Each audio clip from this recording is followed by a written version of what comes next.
Shields up, Iron Breakers. Rurikhan here coming at you with another episode of the Elden Ring. Keep it. You got to keep this. Come on. Shields up, Iron Breakers. Rurikhan here coming at you with another episode of the Third Fleet podcast. Addicted much? I'm here with Gaijin Hunter, the Final Fantasy podcast, the Elden Ring podcast. No, seriously. The Third Fleet podcast. This is episode 61, I believe, and I'm here with Gaijin Hunter. We're going to be talking about Monster Hunter. We're going to be talking about Elden Ring, and we're going to be talking about Final Fantasy XIV. As a matter of fact, there will be a spoiler discussion about Elden Ring, but that's going to be like way towards the end of the podcast.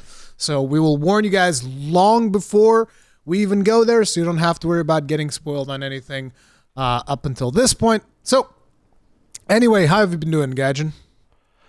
Hey, Ruri. G.I. Jane 2. Looking forward to it, man. You know, some people get slapped over comments like that. Sorry, we have to make a stupid joke. It's like there's like a million videos about that situation on the internet right now, and if only news about more important matters spread so fast. Yeah, exactly. No, it's like it's war on Ukraine, dying children, starving families, people being, it dominated for a little bit, but now it's like, no, we got to talk about this Will Smith, Chris Rock situation, man.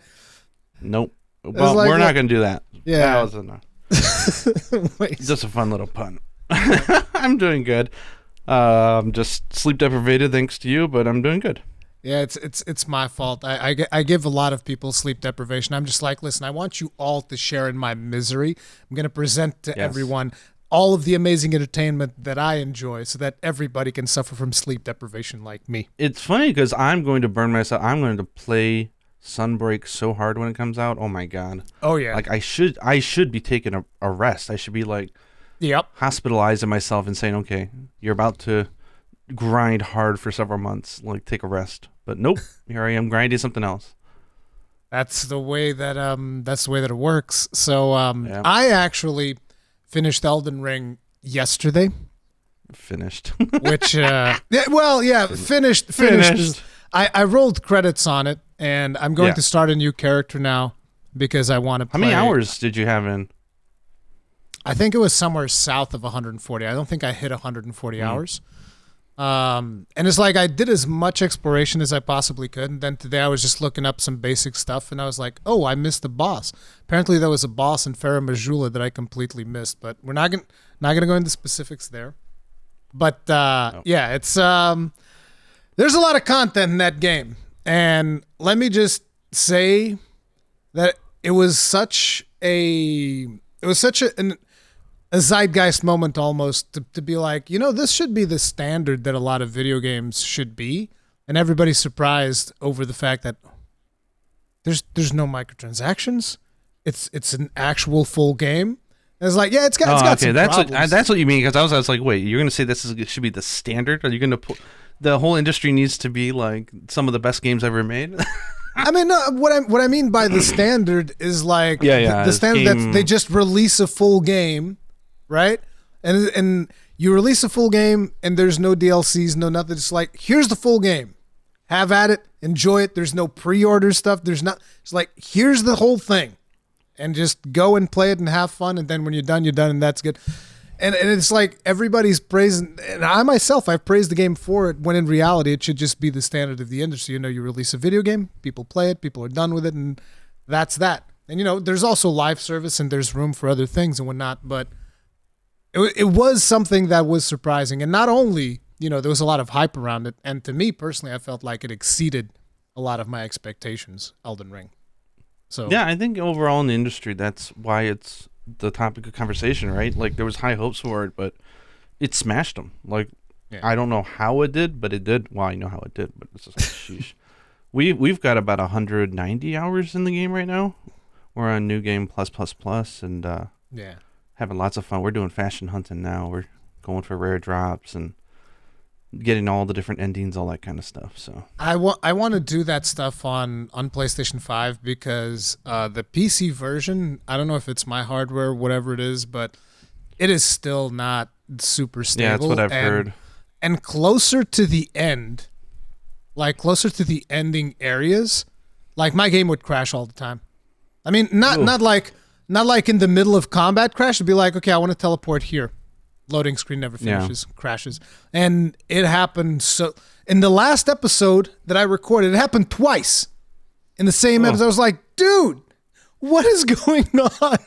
So it's like we're playing on the Xbox Series X, and it's great. Yeah, I'm gonna be booting up a new character on PlayStation 5, and that's gonna be like the character. It's not gonna be recorded or anything. I might stream a little bit of it on Twitch or something, but it's gonna be something that's very non-committal, because one of the hardest things for me was every time that I would want to play the game, it's like, no, I can't play right now, because I'd be sitting at home, right?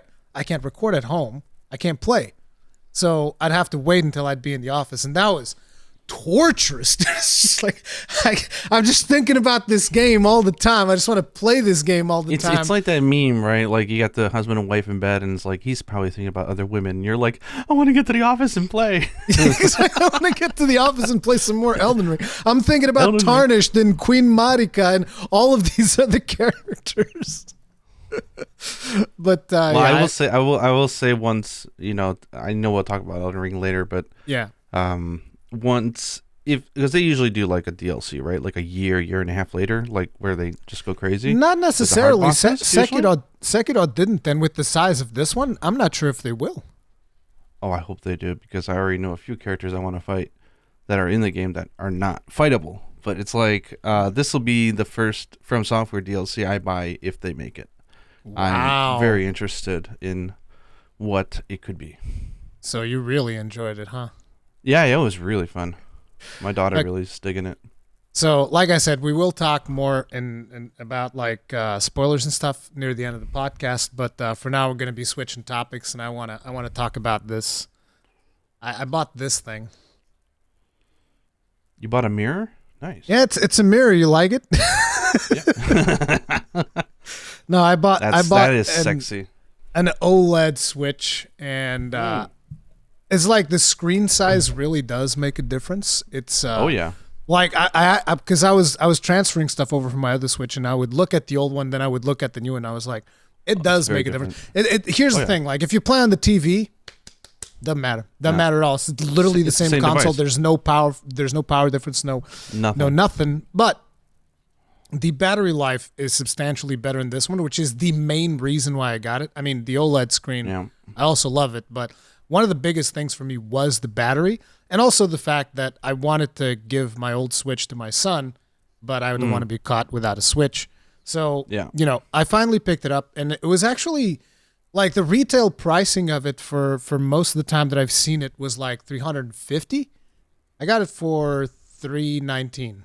So I was like, You are prepared for the fact that it'll probably be succeeded next spring, alongside Zelda 2, which has been delayed suspiciously to a perfect release window for a next console.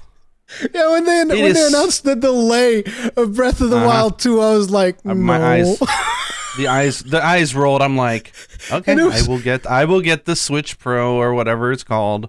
And it was shortly after I bought this too. So it's like first I buy this, and then shortly after they're like, by the way, we're delaying Breath of the Wild 2, and I was like, don't you dare, Nintendo. Don't you freaking dare. And they're gonna delay it till like, what did they say, spring 2023?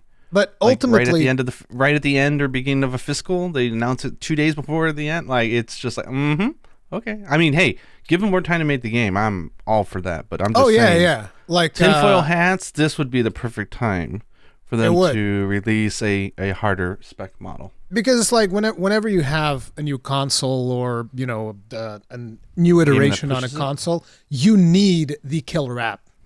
And the killer app for a Switch would hands down be Breath of the Wild 2, like stand. Exactly. I mean, there are other games that people play on there, but like Breath of the Wild 2 is probably one of the biggest. I mean, Breath of the Wild is one of the biggest ones for this console. I mean, for a while in 2017, people even called it the Zelda machine. Yeah. But my main justification, besides the Sunbreak spec improvements that you get and whatnot in terms of like battery life, screen, and all of that, is obviously I'm going to be playing Sunbreak, but Sunbreak alone, Sunbreak alone was not the justification. It's also because they announced Xenoblade 3. And I'm just like, okay, look, I'm going to be spending hundreds of hours playing my Switch with both Sunbreak and Xenoblade 3. So I kind of feel, considering that I think I'm north of 700 hours at this point in Rise, considering that's 700 hours of my life playing on this device. I think it might be worth the upgrade, even if it's for a year. Whatever. My son the way got I look a console. at it as well, it's like it's like a bed, right? If you're sleeping in your bed for a fourth of the day, or whatever hours you sleep, then you kind of want to have a good bed if you can afford it. And so yeah. I've been saying for a while I wasn't sure, do I want to play PC, do I want to play Switch? And it's like, I really like the portability of it, so I wanted to play Switch. So it's like, whatever. I'm getting it. I'm getting the console. I'm going to play mostly on Switch, and it is what it is. And I'm sorry for the people that wanted me to play on PC. I'm probably going to spend most of the time playing on Switch, but whatever. Yeah. But yeah, so I got that. I'm excited for both Sunbreak, and I'm excited for Xenoblade.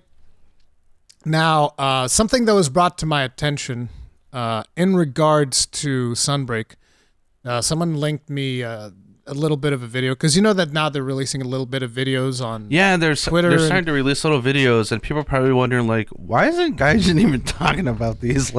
Is he not watching them? And I'm kind of like, I haven't yet. You haven't actually watched them yet? Okay.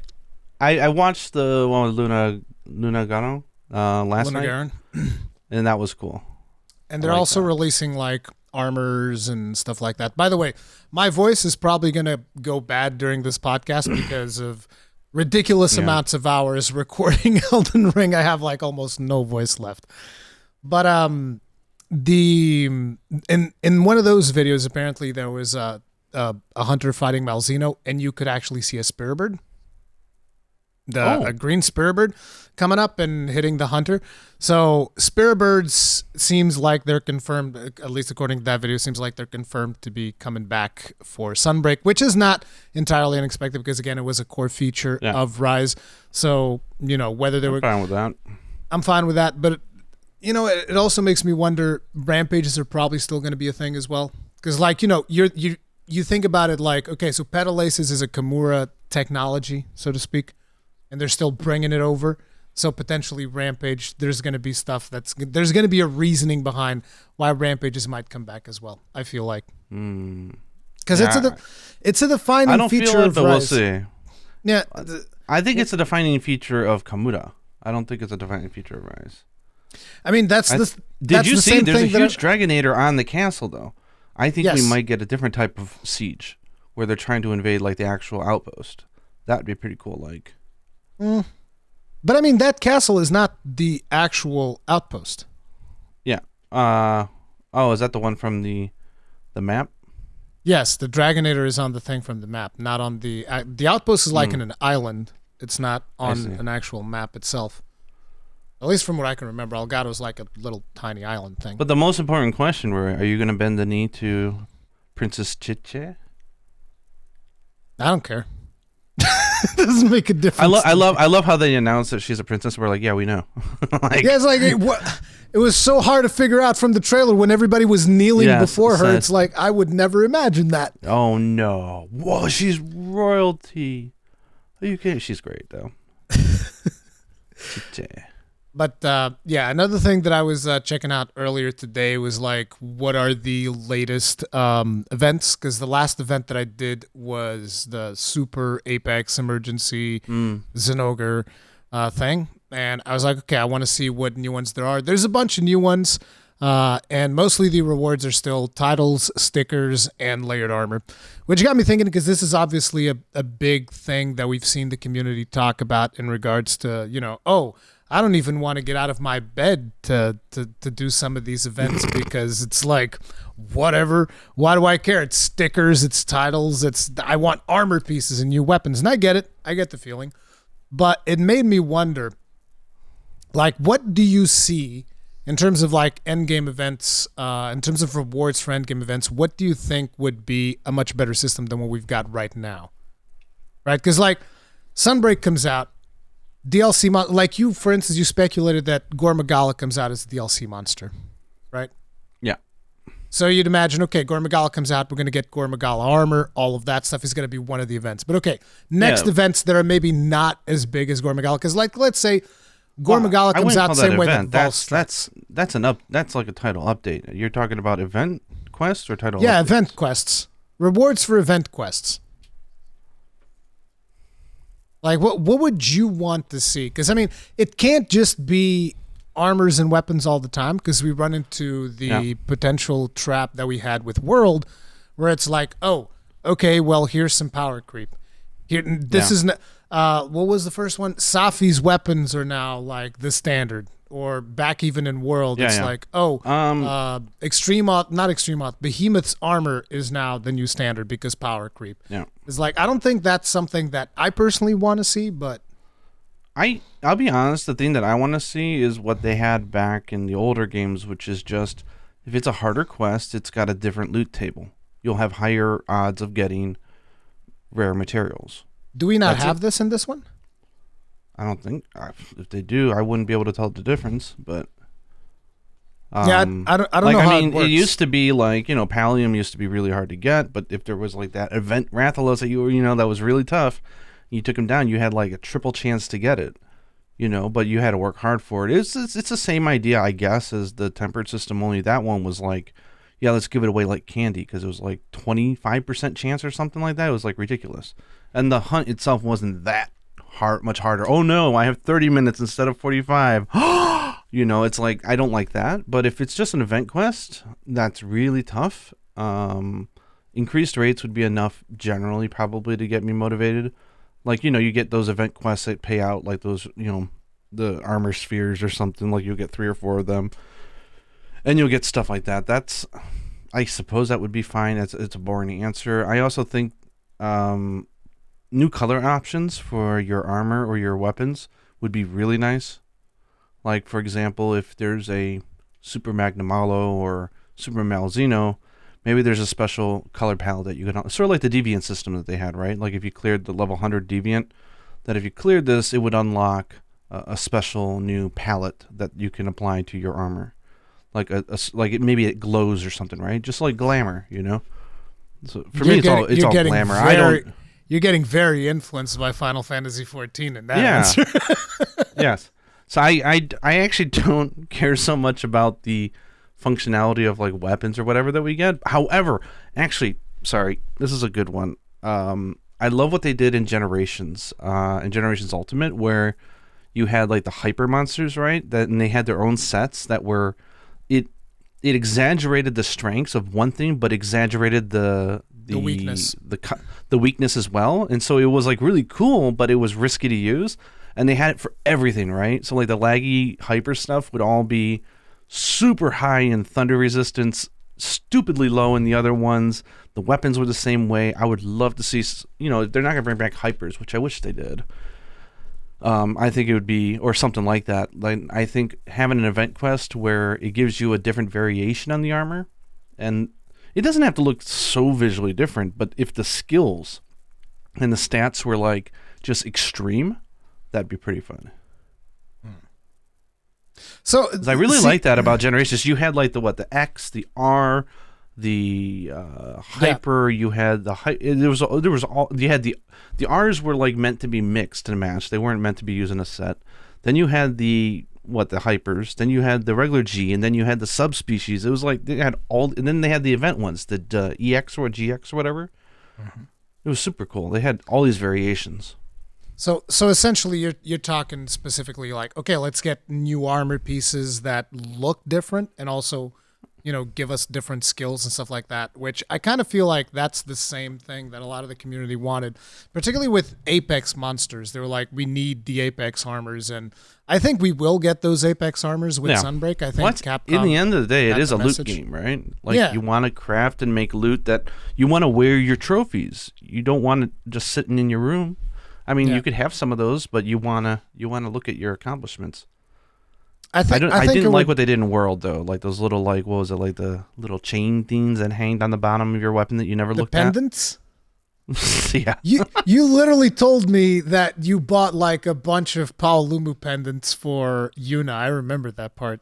You're just like, Paolumus look so cute as well. It's the best. Well, no, but that's not like the little doohickey that you get from doing a quest or an achievement. That's like a paid thing. Those are cool. I would love if those were an event quest reward. That's glamour. I would love it. But those are essentially the same thing. It's a little attachment to your weapon. Yeah. Yeah, you could see them at least. The other ones you couldn't even see. But like FFXIV weapons, when you upgraded it past what was it, 12 or whatever it was, it would start to glow. Yeah. That's glamour. Like you could make that an extreme FFXIV. I know my lingo is changing towards Final Fantasy, but that is exactly what you could do. And it would be amazing. And people would say, okay, same materials, but I can get the flashier version if I do the harder version, or I can farm, if I want to upgrade it, I can farm either or because it's the same monster or whatever. That'd be cool. I don't know. Yeah, it's got to be about the glam. I could see it, but it's it's not just the glam though. You also brought up about changing function, certain skills, a little bit of function with the armor. And I think that is cool, and I think that is what the community wants, almost as just talking it out and trying to figure out what what they could do to change it. And it's I think that would be a good step. The one thing that I want to make sure that they wouldn't power creep is see, you know me. It's it is that power creep. I don't want. Yeah. And again, I know I bring this up all the time. I don't want another Fatalis situation, and I don't want to explain why, because people always but it was the last monster, was fine. I didn't like it. No. All right, leave me alone. I'm just gonna say they really need to bring back negative skills. Yes, negative parts to your armor. You remember Silver Rathalos was the first example that I ever felt was real power creep in Monster Hunter Generations Ultimate. Because they waited until 8 months until they released Event Quest for it. Then they released it and you could finally craft the hyper Silver Rathalos armor. It was super crits all over the place and crit boost and all that. But man, that thing had weaknesses as well. It was not the end all set. It was a very niche and a very powerful set and looked cool, but it had real crap, what was it, defense and elemental stuff. It bad slots or whatever. I can't quite remember what it was, but it never took over as the king set, even though it was powerful. So considering that we didn't really get negative skills at all in Rise, do you think that was something that they would add in Sunbreak? I don't think that's going to be a thing. I don't think so, but I do think it's a missed opportunity because that's part of the thing I love about Monster Hunter is that the armor and the weapons embody the personality of the monster, both in design, materials used, but also personality. You have was it Guts is it Guts in English? Yes. Guts is the Devil Joe stuff is usually has guts because come on, it's Devil Joe, right?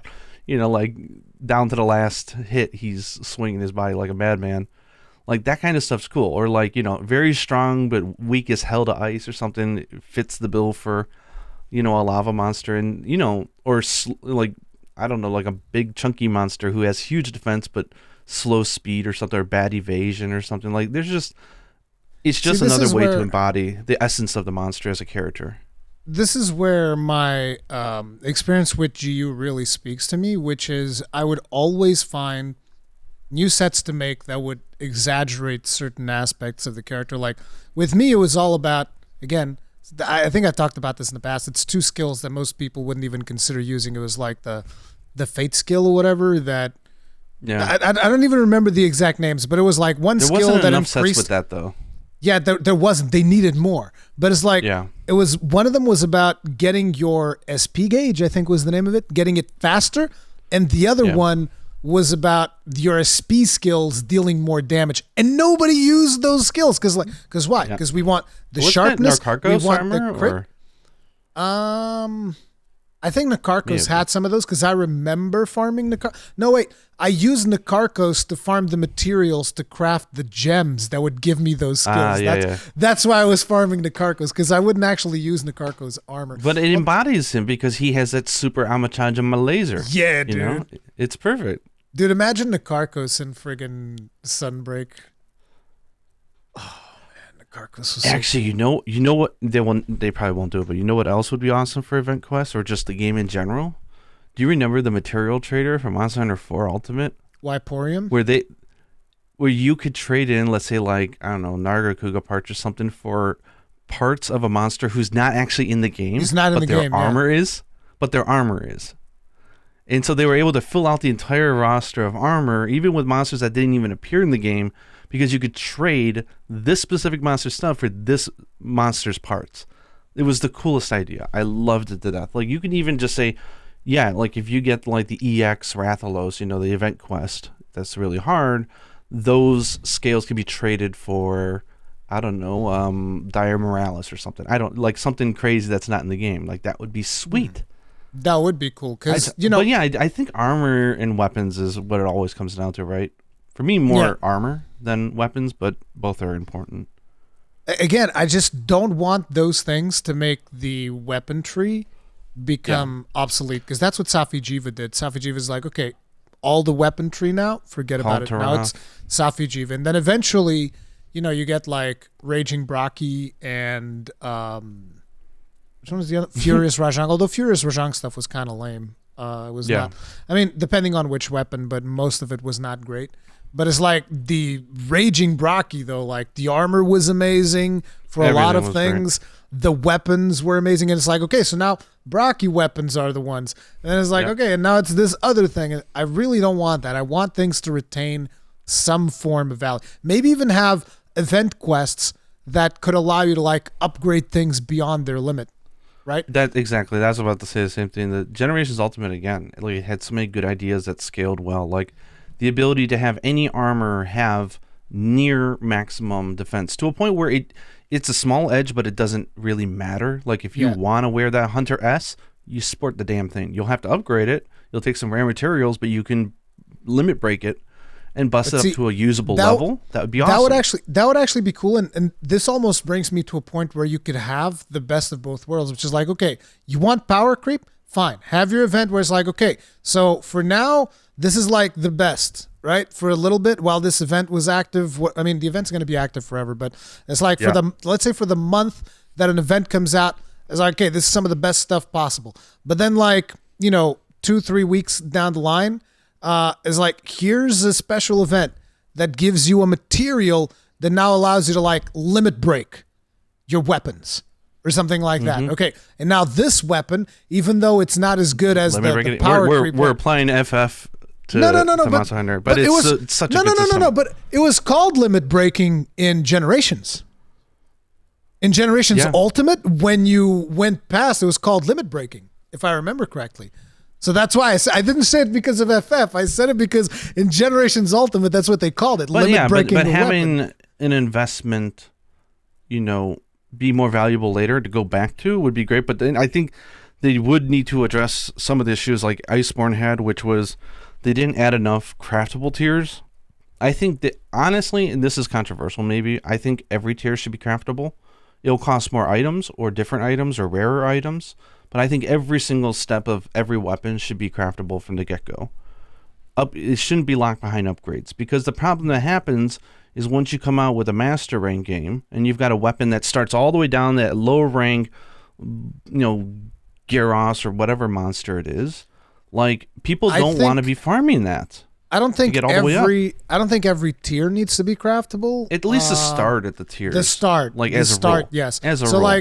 So like at low rank, of course, you have the very beginning, and then whenever that weapon crosses over into high rank, it needs to be craftable. And then when it crosses over into master rank, that needs to be craftable as well. And they can make it expensive as shit. It doesn't matter. Just make it expensive, make the option. but let us do it so that we don't have. I do remember that in World, I spent a lot of time hunting low-rank Tobi Kadachis, because it seemed like Tobi Kadachi was like the bottleneck.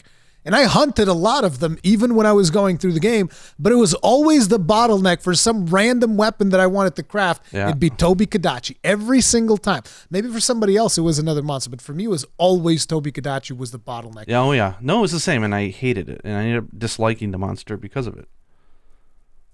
Which was then I just stopped making weapons because I'm like, this is just it's a drug, because it's like, okay, now I gotta do low rank this, now I gotta go get shiny beetles, now I gotta go do that, and it's just like, oh my god.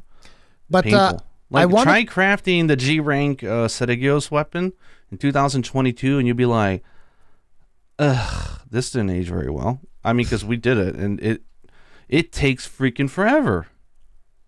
But I wanted to elaborate a little bit more on negative skills, because I understand that a lot of people never got to experience negative skills because they played World and then they went to Rise.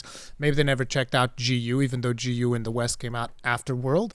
But it's like, if you've never experienced negative skills, this is the concept that, like, for instance, one of the skills that I know was always neck and neck tied together, at least in GU, it was you would have Razor Sharp and you would have Handicraft.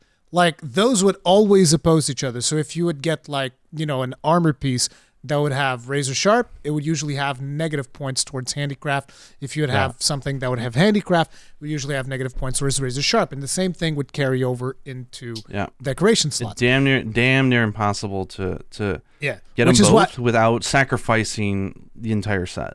Yeah, which is why a lot of people ran the Josiana set, which allowed you to kind of like mix and match skills to kind of balance those things out. And then they got pwned online. Yeah, because like then you'd go online and your character's just like super horrible frail. Defense. So unless you're like God's given girth. Whoa. Oh my god! I already know what the top comment of this podcast is going to be. God's given girth. Oh my lord! God's given gift to gamers, or Kanta. Then you'd be able to, like, you know, just dodge everything and block everything and make sure you wouldn't get hit, because if you weren't playing it like that, then getting hit would hurt a lot. This is the second time in a week I've heard you say the word girth. You said it to me the other day when you were showing me your paladin swords in Final Fantasy. You're like, look at the girth Gaijin, on this thing. Let's not tell people about the girth of my paladin sword. Okay. That's true. I should not be talking about my virtual husband's paladin sword. People don't need to know about the girth of my sword. Yes. And then I started banging and getting in the workshop, and I crafted you a flaming sword. You start doing what to my paladin sword, Gaijin? Well, now it's flaming hot. Crafted by your virtual one. Anyway. Anyway. We were talking about negative skills. So yes, sorry. Yes. The point of it is that there's always a drawback to a skill. And some of you guys might be like, well, but I want my numbers to go up. I just want things to go up and become more powerful. But the thing is, if you do that without any control, what you end up with is, again, the Fatalis armor.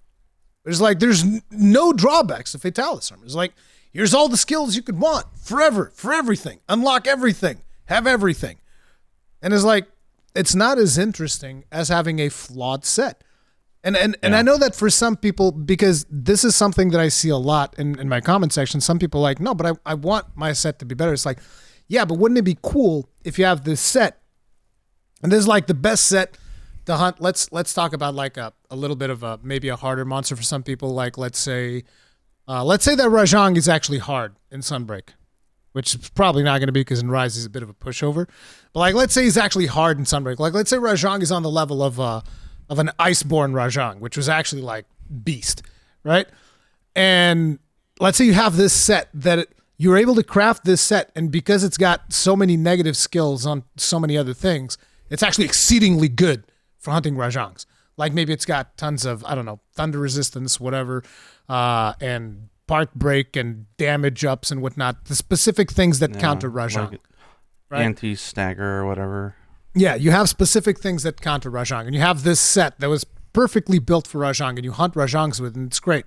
But if you take that set into something else, it's not going to be as good, because you're not really optimizing towards those other things. Like you can have some generic sets that work on most monsters, but that's one of the things that I always loved, is like I want to try and fine tune and craft a set specifically for the monster that I'm fighting. Like to give you guys an idea, in the last Monster Hunter video that I posted, which the gameplay one that was me fighting Super Apex Emergency Zinogre, whatever that quest is called. I actually tailor-made that set to fight against Zinogre. So it has a Rampage gun lance that has ice damage, because there's no good regular gun lances with ice damage. It's a wide shelling one, so it does a lot of poking damage, so that whenever Zinogre goes like, "Rah!" big and mad, he takes additional damage from the poking that I'm doing.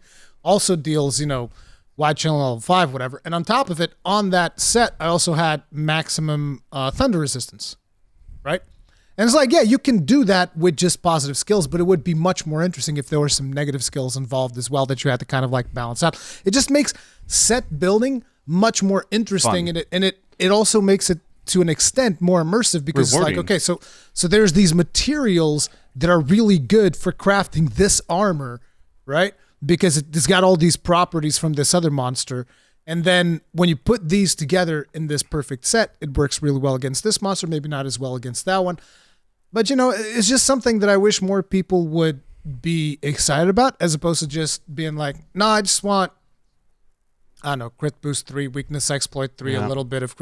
well, you run out of permutations. That's the problem, I think, right? Like when you have only positive skills and you have only slots that give you positives, unless you introduce a whole lot of combination skills, which I also think they need to bring back more, where it's like, maybe not a lot of skills on a set, but it's got like Ruri's Wrath, and it gives you 2 skills in one, right? Like those are cool and unique and interesting, because they didn't have to like create something brand new. They could just say like, gives you both, you imagine like a skill, Ruri's Wrath would give you both Destroyer and like attack. It definitely would. Or something. Like no, cool. not attack up. It would be Destroyer and Artillery. Yeah, Destroyer and Artillery and stuff like that.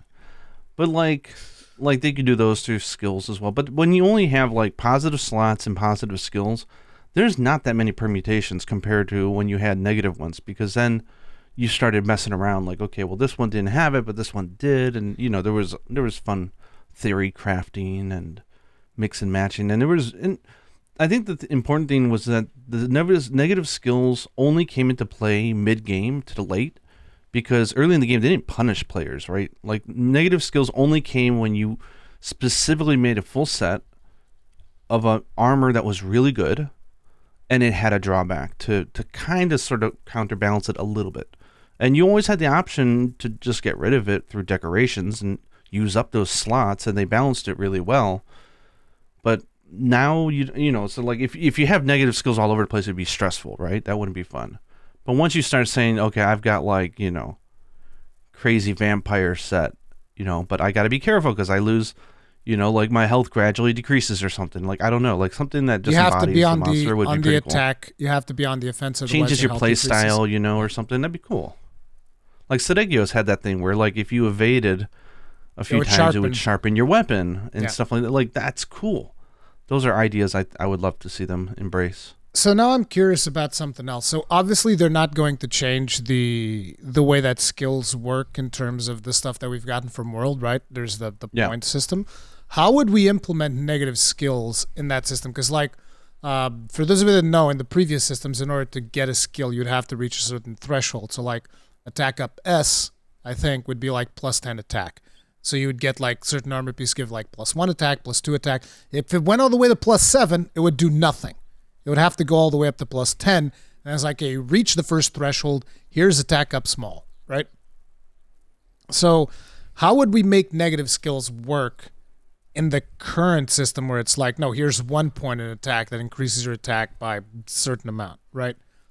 How do we get it to work on that? Is it just like, here's a negative point in this, and this just like screws you over? Because like you could balance stuff around the other one where you wouldn't get the negative skills. Like they'd be there, but you didn't reach the thresholds. Yeah. You wouldn't reach the thresholds. So I don't know how we'd be able to like balance it out. I'm sure some game designer can come up with some idea, but it would definitely be cool. And there was a skill that I actually liked in GU that had a negative effect, but the negative effect was actually not necessarily that negative, which was it depends on the weapon that you were playing, but like it was whichever skill gave you less threat from the monster. If you had it negative, it would do the inverse effect, so it would give you more threat. and more chance of being targeted by the monster. So if you're someone who's playing a lance, you could actually get that negative skill. And it doesn't actually do much because we have diversion right now, and even diversion doesn't do that much, at least in terms I barely notice a difference whenever I have diversion up in terms of whether or not the monster's attacking me. So, but I wish those skills would work more in a way. Yeah.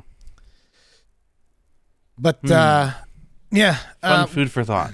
We'd like to see negative skills make a comeback. We don't think that's going to be happening in Sunbreak, but it would be cool if they would consider it for a future release, maybe. Yeah. Or even, you know what, I just thought of another thing that might be cool is they've always had the food ingredients, like the top tier ingredients and stuff that would allow for some really interesting combinations for food skills. They generally had those locked behind like side quests from NPCs and stuff. They should have some for event quests. That would be really cool. Because special as a food host, buffs for events. Like imagine there's a dango that you can get from clearing a really hard event quest, and that opens up a new combination of a dango meal that you can have that gives you like 2 skills that you normally can't pair. You know, like 2 buffs. Like that would be cool. You know what I'd like have like the super electric dango that gives you, like greatly boost thunder defense way up or something. I don't know. Just something where, it encourages people to do the event, and also as a host, everyone can eat the food that you have available in your shop. So like there's a benefit to going online. So you want me to tell you what I want them to do with food buffs? Get rid of Bombardier. Just put that baseline. It's so frustrating because like you can't really choose buffs if you're playing like Gun Lance or Charge Blade. There's a buff that always needs to be there's a buff that always needs to be active, and that's like Dango Bombardier, Feline Bombardier, whatever you want to call it. That just needs to be activated all the time. Otherwise, you're just dealing less damage. I just got a weird idea that might be really stupid, but I'm just going to blurt it because it came to mind. What if there was customizable options for this? I don't know if this relates to event quests at all, but what if they did something like customizable stuff where you can sacrifice a slot on a piece of armor or like on a weapon or something to like increase its attack by 10 points or lower, like increase its affinity by 10 points. So you can, it's like it'd be hard to balance. Never mind. I mean, yeah, it's too easy to get around stuff right now with the sacrificing a slot is the same thing as just putting a decoration in there. Exactly, yeah, because it's not a point system anymore. It don't work like that. Damn it. Gaijin needs some sleep. Yes, that is true. Okay, so this is again a feature that I highly doubt would be implemented in Sunbreak because I don't think that they thought about this at this point. But this is a feature that me and Gaijin have kind of talked about because you guys might be like, oh, you guys didn't record a podcast last week. Yeah, but we still chat, and sometimes it feels nice to just chat without having to like put on a show. So it's just something that it still we still chat every week, but we don't always record because we don't want to be forced into recording. You don't want to be forced into doing a show all the time because at some point it just becomes artificial, and we want these to be organic and just have like a natural discussion, right? But one of the things that we've talked about in the past and that I want to bring up, and this is related to Final Fantasy XIV, like a feature that would be cool. You got my eyes just pricked up. A feature that would be really cool if they implemented in Monster Hunter. And I know that some people are maybe not going to like this feature. It could be maybe optional. I already know what you're going to say. But I don't know. But again, I don't think that this is going to be something they would do in Sunbreak, but I would love to see this in a future Monster Hunter. And it is the sinking down feature, which is in 14. So like, let me paint you guys a scenario for those of you who don't know how this feature works. Let's say, and I'm going to give you a Final Fantasy XIV example. Let's say, for instance, I'm a Final Fantasy XIV player that's been playing for a long time. I'm at endgame. I'm doing all of the raids and all of these things, right? And then Gaijin's a brand new player who's about to start his journey, has no idea what he's doing. One of the things that can happen is like, okay, so Gaijin's now unlocked dungeons. He can go into dungeons. I can go in with Gaijin into a dungeon without trading my gear, and the game sinks me down.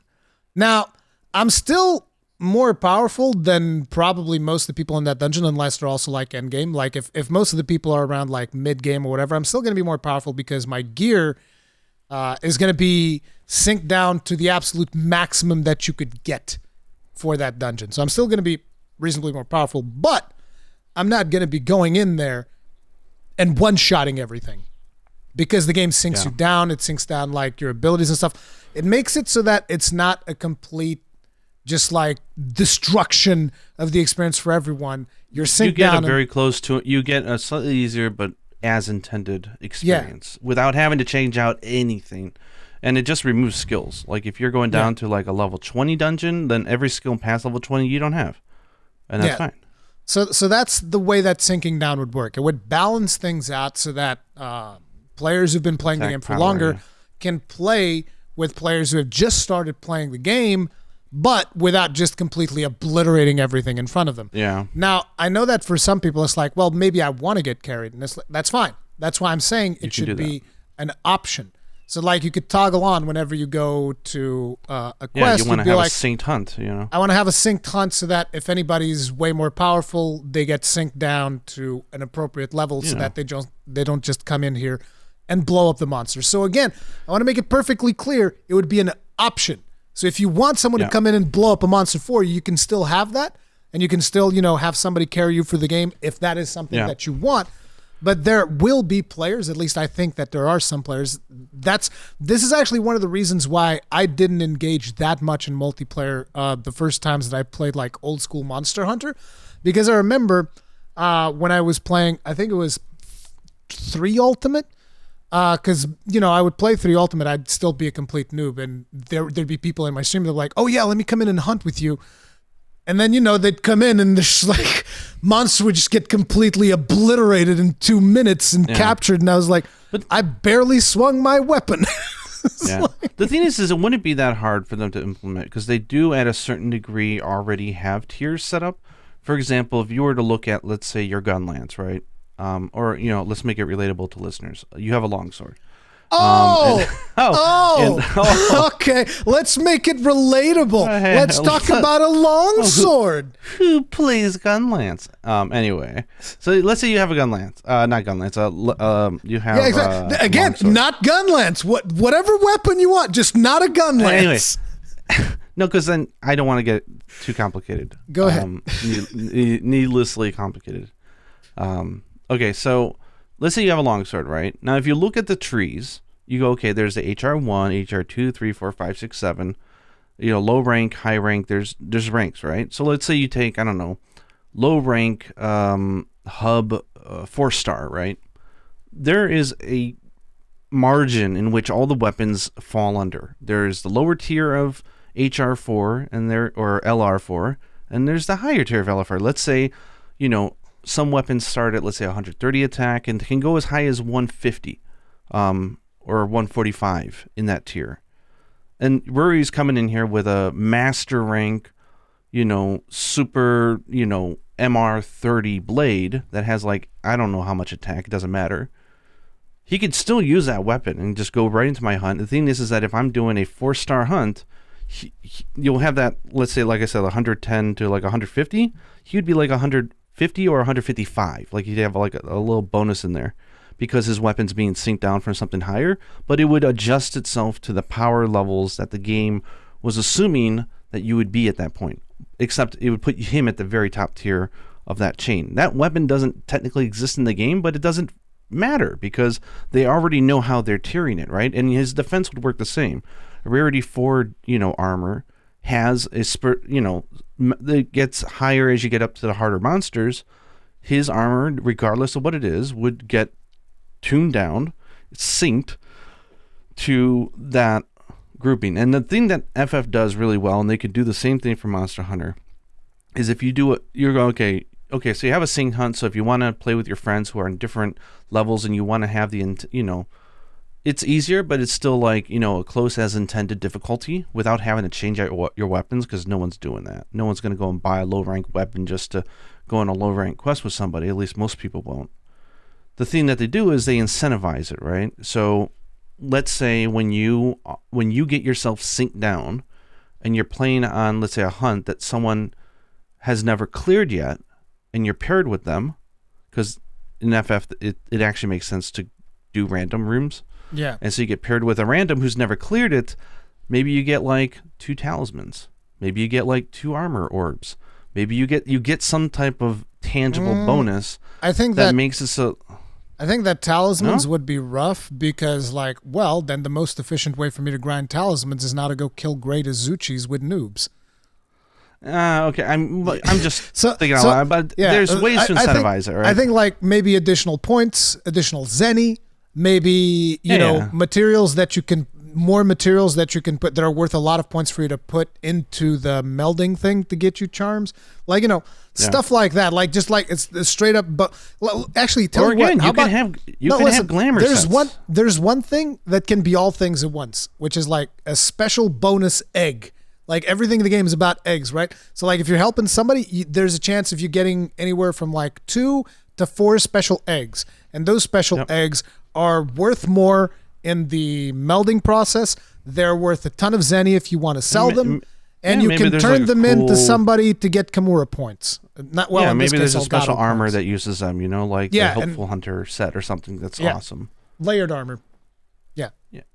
So, I mean, that would extend the life cycle of the game by quite a bit if they did that. Yeah, but I love the system. I think it's genius. Like, the whole level sync system is so smart because you never have to think about changing out your armor when you want to go play with other people. That's the beauty of it, because, like, when I was playing with a friend of mine that was still, like, in low rank, I specifically made a low rank set for the purpose of playing with my friend without being completely busted. But it's like, it's a hassle. It's like, okay, let me go craft this weapon so that I don't hurt the monster too much, because I don't want to just like get in there and blow it up. Because you want to watch them play, and it's like, this is stupid. Like, it's like the game is not giving us a way to do this easily. Just sink me down and let me like have at it and blast this monster without necessarily exploding it in 2 seconds. Like, let me go to town. Yeah. So all they have to do is introduce a more higher tier for master rank when it comes to like. I mean, they have the master rank tiers already, but they could go further if they wanted to really go up there and go like, add in more rarity layer tiers. So like rarity 15, rarity 16, rarity 17, and those would be a specific, window of how high the attack power could go or something like that. Yeah. You could have a lot of fun with it. I think it's something they should look into. I think that if they were, again, I don't think that they'll implement this for Sunbreak, but if they were able to, that'd be amazing. But even if they don't, like, this is a big suggestion that I would have for the next Monster Hunter. A little thing that can make the game much more enjoyable for a lot of people. And again, like I said, keep this in mind. I'm going to repeat it again so that people don't think, oh, here's Rurikhan again. It's like, no, it's an option. You toggle it on, you toggle it off. You want somebody to come in, blow up bosses for you, you can do that too. Sure. That's fine. So that, the existing audience that likes that easier experience, they can have that too if they want. Just so you guys who haven't played FF know, like, it's the way they do it is by default when you go in to do a fight, everyone is going to be synced to that level. So it's a fun fight, and you'll get some experienced people in there. You'll get new people. It doesn't matter when you're synced. And then if you want to, you can hit unsync, which is like that's an opt-in. So that by default it's synced, so you have the intended experience, and then you can hit the unsynced if you want to be naughty, and go with a party and destroy stuff. Yeah, and it counts towards completion as well. The game doesn't care. Yeah. But I don't think there's certain things that you don't take home. Like there'd be some penalties. I think it's like you don't get experience, and there's a couple. They don't even have to do that for Monster Hunter though, but you can get the loot. It wouldn't wouldn't matter. You can still get the loot though, so it's whatever. Yeah, so whatever. It doesn't matter. It's just opening up more avenues for players to mingle and play together. And with that bridge from the Final Fantasy XIV feature, Gaijin, how's your Final Fantasy XIV adventure has been? Because I know that you've been addicted and you're probably dying to talk about it. Oh my god. It's this game is so amazing. Oh my god. It's ridiculous. I just spent over $200 on art books that I just realized they had like art encyclopedias. They have like 2 like lore encyclopedias, which are amazing. And I bought those and I've been reading those every night. But now I didn't realize they had like art books with like, it's like the Monster Hunter art books. Like when you have all the weapons, all the character designs and all that stuff. And so I casually went on Square Enix's site and sort of hit the add to cart button on every single one that they had. Proceed to check out. Ching. And I also picked up some more job pins because I want to decorate my room with some more of my favorite job icons. So White Mage, Reaper, and Red Mage ones and Scholar are coming. Now that you've had a chance to play a lot of the different jobs in Final Fantasy XIV, which one is your favorite? See, I almost want to say, I don't know if I could choose, because the problem is you have tank, healer, and DPS, right? Yes. And I know even DPS you have ranged and you have melee. So ranged there's physical. Actually 4. There's melee. No, there's 5. There's melee. Oh yeah, there's ranged magic. Physical and magical physical. Magical physical. Wow. Wow. No, ranged magical. The girth. The girth. Yeah. The girth. Yeah. So I mean, it's hard to compare because there's such different paradigms of how you play. Mm-hmm. But I would say and you're always in love with what you're most recently playing. It's like Monster Hunter. Like you love all of them, but not really. I not have really favorites. For me. Not really for me. I do have some favorites though. Okay. Number so one. If I had if I was on an island, you said, okay, you got to play a job. What's it gonna be, buddy? First, I would be Warrior. Okay. Because it's intuitive, it's easy, it's powerful as hell, and it's got a big axe. Warrior I love big axes. Warrior is busted. It's crazy. And then Walker, it's really, so good. Really good. Yeah. Yeah, you can heal, you can damage, you can, mitigate. You do everything. You're a one-man party. It's incredible. My second favorite actually has become White Mage. Of all, I thought it was going to be Scholar or Dancer because I love those as well, or Dark Knight. I love that as well. But White Mage is so good. I didn't realize how good of a DPS class it is. That green TBS is delicious. It is so powerful, and you have the best part about this, guys, is that he's talking about a healer class, and he's like, I did not realize how much damage this thing can.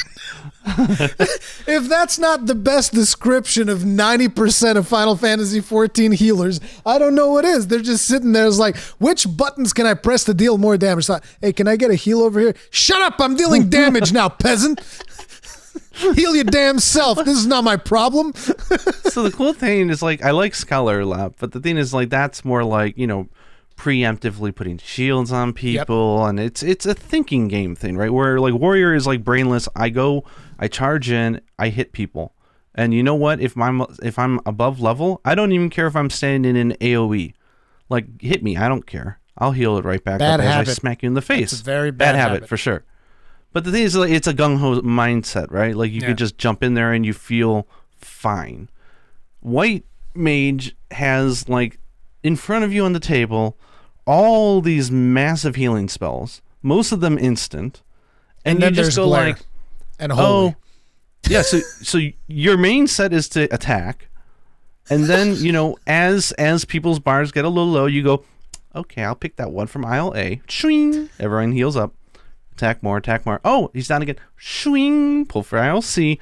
And then if they're really bad players, then you might have to pull from D and E. But it's you have reactionary healing, which is amazing. Because it means I don't even care. I'm not even watching what you're doing. I don't even care. All I need to know is your health gauge. That's all I care about. I don't care where you are. I don't care what you're doing. That's your responsibility. I'm damaging a guy, and when I need to, I pop a heal, and everyone gets healed. Then again, I'm criticizing you for, wanting to deal damage, and if you go to my Paladin set, it's all crit and direct hit. That's it. It's like all of my materia is crit and direct hit because damage is the only thing that matters in Final Fantasy XIV. For a while, I was rocking. My second favorite is White. For a while, I was rocking Determination and Tenacity, but that was only for a little while. And third would be Reaper. I like Reaper a lot. It does really good damage. I don't like Reaper. And it's simple. It's very... It's not as simple as Dancer, which I like a lot, but it's got massive power, and it's got very satisfying bursts. When it comes to and the cutting down deep feels so good. When it comes to melees, I'm a Dragoon. Dragoon Dragoon boy. That's because you like Estinian. Estinian's cool. Yeah. But so those are my top. I'm not gonna get beyond that, but those are my top 3. But I have other ones that I like as well. But what are your top 3 if you had to choose? Paladin, and Paladin. Paladin, Gunbreaker, and Warrior. You'd be. I know what you'd be. You'd be a blacksmith, an armorer, and a paladin. No, Paladin, Gunbreaker, and Warrior. 3 tanks. All tanks. What happened to the 4th tank? What happened to Dark Knight? I don't like Poor little Dark Knight. I mean, here's the thing. Dark Knight has the best story. That's it. But and no mitigation. I don't even care that much about mitigation. I've never been too much about like big 2-handed swords. I'm like, whatever. It's like It's too emo for you. I like it. It's not even that it's too emo for me. It's got one of my favorite quests. The level 50 Dark Knight quest, friggin' amazing. And people should check it out if they play the game because it's definitely worth it. It's one of the best quests in the game. Level 70 quest also really good, but that's what it is for me. The Dark Knight. It's just like it's got really good quests. I can quantify my addiction that you gave me though, which is I've been playing for just a little bit over 3 months. I started on December 28th. Oh no! And I have over 750 hours. Jesus Christ! That's 8 hours a day, nonstop for 3 months. Listen. That's 8 hours a day. It's a full-time job. Now, of course, I have work and I have family stuff, so a lot of that is like weekends. Like I'll just play a lot on the weekend. And Yuna's just turned 13, so she's got her things that she's doing and games that she's playing. So like I can come out over here and geek out a little bit, and it's okay. But you got so good. I keep telling you got to be careful because like when your first MMO gets its hooks in you, it's unhealthy. Like with me, it was World of Warcraft. It's Jesus Christ. Now, actually, World of Warcraft wasn't even my first one. It was just the one that got its hooks in me the deepest. But like before that, I was also playing like Ultima Online and other MMOs. I always had this notion that like MMOs, at least, I mean, why I was always against trying them. I thought they were like live service, like, okay, this is only available, everything is limited time, you always got to be on, there's always high pressure, there's go hard bros everywhere, and I don't see or feel that anywhere in Final Fantasy. I know it's there. That's the thing. That's the beauty. That's the thing. That's a Final Fantasy 14 thing. Most of these other MMOs that I talked about. I don't think I would like other MMOs. I think I would hate them. You wouldn't like them. This is why specifically when I recommended you try it, it's like I don't want you to try an MMO. I want you to try Final Fantasy 14. RPG. It's a different thing. It's like, an RPG that has cooperative dungeons. That's all it is. I would never recommend for you to try World of Warcraft, for instance, which is a game that I was addicted to for a long ass time, and it's mostly because it's a fundamentally different game. And it's gotten worse and worse over the years. But yeah, 14 is amazing because it has amazing story. It has all of these things, right? Now, one more thing that I wanted to ask you about 14 is, now that you've had a chance to actually do extremes, Gaijin has done Extreme Hydaelyn and Extreme Zodiark. How do you feel about those? Unbelievable.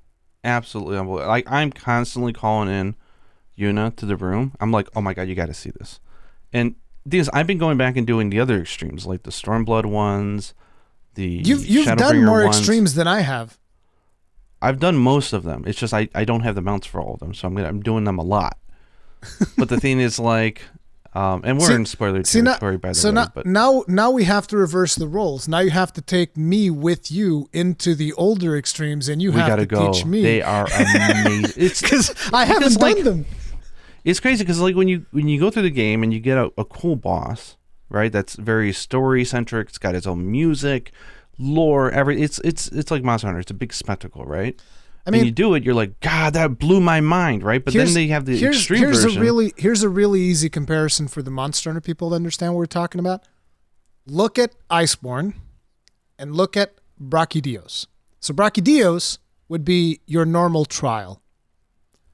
And then Raging Brachydios would be your extreme trial, which is like much more spectacle fight. There's different things that the boss does. There's all these, there's a couple of different things he throws at you and not. But think of it as even on another level, because usually there's way more mechanics than what you would have with Raging Brachy. But, the whole thing about him enclosing you in a thing and whatnot, that kind of illustrates the point that I'm trying to make. There's a point in which the fight is just like fundamentally different than what you've experienced before. It's weird because it's a purely choreographed experience. Yeah. So it's very different from Monster Hunter in that regard. You know, it's not like always changing, but you're always on your feet because it's like super, you know, like tight. But like the storytelling that they do through mechanics and just like it feels like a theme park ride. Like you get on a roller coaster and, you know, it's brutal as hell, but it's fun. And everyone's on the journey together and you go through phases that are just like blow your imagination. Like, I was showing her, who was it? Shinryu the other night. And holy shit, I love it. It's so fun because like you start out on your platform and you're fighting him. And then all of a sudden everyone gets locked. And then there's like, you know, a tidal wave from outside the arena starts to boil and you could see it. And then everyone runs towards it so that it pushes you back. And, you know, they've got tethering you and other players. So you have, you know, it's a lot of reactionary stuff. But then he blows up the platforms. Everyone goes flying. Then he blows it up again. Everyone goes flying to another. It feels like I guess I haven't played the games, but people say that the Uncharted games are exhilarating because like it's just constant action and like things are happening and you're just like, it's like, you know, like a really good movie, right? And you're along for the ride. It's over the top, like. Is what you're saying. It's very over the top, and yeah, it is. But it's very different. Like everything's like, I was doing what's her name? Lakshmi? No, the Phoenix girl. Suzuku? Yeah. So Suzuku has like a Dance Dance Revolution Guitar Hero part where like you've got like 4 dead phoenixes in the middle of the arena and she's there and she's a bird and you're hitting her and then she'll drop AoE bombs on everybody. But if you're being targeted, you can't stand on the bird because it'll bring it back to life. And so it's a constant struggle between players mitigating, okay, I want to stand here and get hit because if I stand there, I'm going to bring to get, you know, life this bird. And you do all these scenes, and then when you get to the mid phase, she goes in the middle, all the things light up, 8 circles around her, all the players stand in a circle, and then you get like left, up, down, right arrows and diagonals. It's Dance Dance Revolution. And orbs start coming at the party, and everyone has to turn to their specific one, and then if too many people fail that mechanic, then she does an attack that kills everybody. But, you know, generally you won't. Like, it's fun. That's usually how it goes when there's a failure in extremes or savages. I've been doing the savage rating for the first time in Endwalker, and we've cleared P1S, P2S, and we're currently progressing P3S. We've been progressing P3S for like well over a month at this point. Yeah, so I don't see myself getting into savages only because I don't have the time zone and the connections to have like a group of friends to practice it and really do it because those are really hard. But Extremes offers me that taste, right? I get punishing mechanics, I get theatrics, I get great rewards, epic music. Like I can't sleep after I do them. They're too damn exciting. I get all riled up. Yeah. Just thinking about it, it's like, oh my god! Like the weapons, like all of those are just so fun. I think in April, is when they're doing 6.1, if I'm not mistaken. We're gonna get a new Alliance raid as well. So that's going to be cool too. So like to me it's, and just like going back to like not just like the boss fights, because I think the boss fights are amazing, right? The trials and the extremes and all those, but even like the dungeons, like A Realm Reborn dungeons were just basic, like, okay, it's a dungeon, like, you know, and they had like I was not a fan of like, okay, where's the key? It's like an actual dungeon. You got to find the key, and then you go through the door. And it was like, I don't want to think that much. Like, it's just too complicated. And a lot of the bosses were just bosses. They were cool, but they were not memorable. Where, you know, I think starting in Heaven's Word, but especially in Stormblood, that's where they really took it off. It's basically like when you go to like a theme park, like, I don't know, like, you know, you get on the ride and there's those rides that tell the story of like a film or something that, you know, that you go through. Yeah, it's like that. And so it's storytelling through a dungeon. So it's much more linear, but they're telling you a story both visually and narratively with voiced audio as you go through it. And you're getting an entire story episode in a battle that lasts, you know, roughly 20 minutes. It's fantastic. I can't sing enough praises of this game. It is just too damn good. Let's rewind back to a couple of months ago when you were telling me, like, I don't know, man, it's not gonna be for me. Like I say, the MMO is a dirty word in my mind. I hear it, I'm like, nope. And then FF, I didn't like modern FFs. It's like, listen, but this is so much better than any of the classic FF games. I'm sorry. 14, putting nostalgia aside, it crushes them all. Because the good thing here, and let me tell you why 14 succeeds where other MMOs don't. It is because most of the people who used to play MMOs back in the day when MMOs were like mega successful, we were young back then. Now we're much older, and we don't have the time we used to have to just like commit to playing that MMO. Yeah. And Yoshi P fundamentally understands that, which is why he just goes like, hey, look, you play our game for a little bit, and then like, you can stop, take a break, and then come back later when we have more content. Or come back when we do the next expansion. The content's still going to be here. I'm not going to take it away from you. There's a couple of seasonal things, but it's mostly minor things that don't really matter that much. With the exception of the Final Fantasy 15 one, because you get a pretty sweet friggin' car with 4 seats. But yeah, I'm hooked, and I don't see it slowing down anytime soon. I'm a sub for life. As long as I can afford it, they got my sub. I don't even care if I'm playing that month. I'm sure I will be, though. But okay, I want to transition us into Elden Ring. So if you guys have been watching, yes, otherwise this podcast will be too damn long, and I will not have dinner made for my family. Yeah, I also need to go have lunch soon. So, so talking about my addiction, let's talk about yours. Let's talk about my addiction. So before we begin, it is important to mention, guys, from this point on, we're not going to really be holding back. Like we already told you how I personally feel about Elden Ring, how Gaijin feels about Elden Ring. We both love the game. We think it's amazing. But we want to talk about spoiler-specific stuff. So if you watched up until this point, thank you. Remember to hit a like if you enjoyed the show, all of that stuff. If you don't care about spoilers, if you already finished the game, then feel free to continue watching because we're going to dive deep. Because I know that Gaijin has a couple of things he wants to talk to me about specific bosses and whatnot. But so I've been playing it and recording it nonstop for the past month. It was like a full month because the game came out on the 28th last month. And I was already playing before that, playing and recording like I think maybe 5-6 days before that, however much was the early access period. And I was already playing and recording it and doing all of that. And it was a tremendously fun ride. It exceeded my expectations. There are a couple of things where I don't necessarily feel like the game is super perfect, but I still feel like it's very much worth it. And a lot of people seem to think that I'm not able to criticize the game and stuff like that. I am. There are probably going to be things that I'm going to be agreeing with you or maybe disagreeing with you depending on the points that we want to bring up. But I loved it. I thought I didn't completely understand the story. I never do. My first playthrough, I never do. I actually have like this big document that I made with like notations of different characters and stuff like that. But I haven't really been similar. I haven't really been keeping up with that particular document at this point. But let's talk about you. Which class did you and Eunice start with? Because everybody knows I started with as a hero and I basically did a strength build. Like that was it. My build was strength, and by the end of the game, I had the biggest hammer that I could possibly find, which it literally said, this hammer was sculpted from a boulder. And I was like, this is perfect. This is exactly what I want. I want a big brick on a stick that I can just use to smash things with. It was great. And then I had another like red hammer that I found. It was also big. And I would jump and smash and jump and smash with both of them at the same time.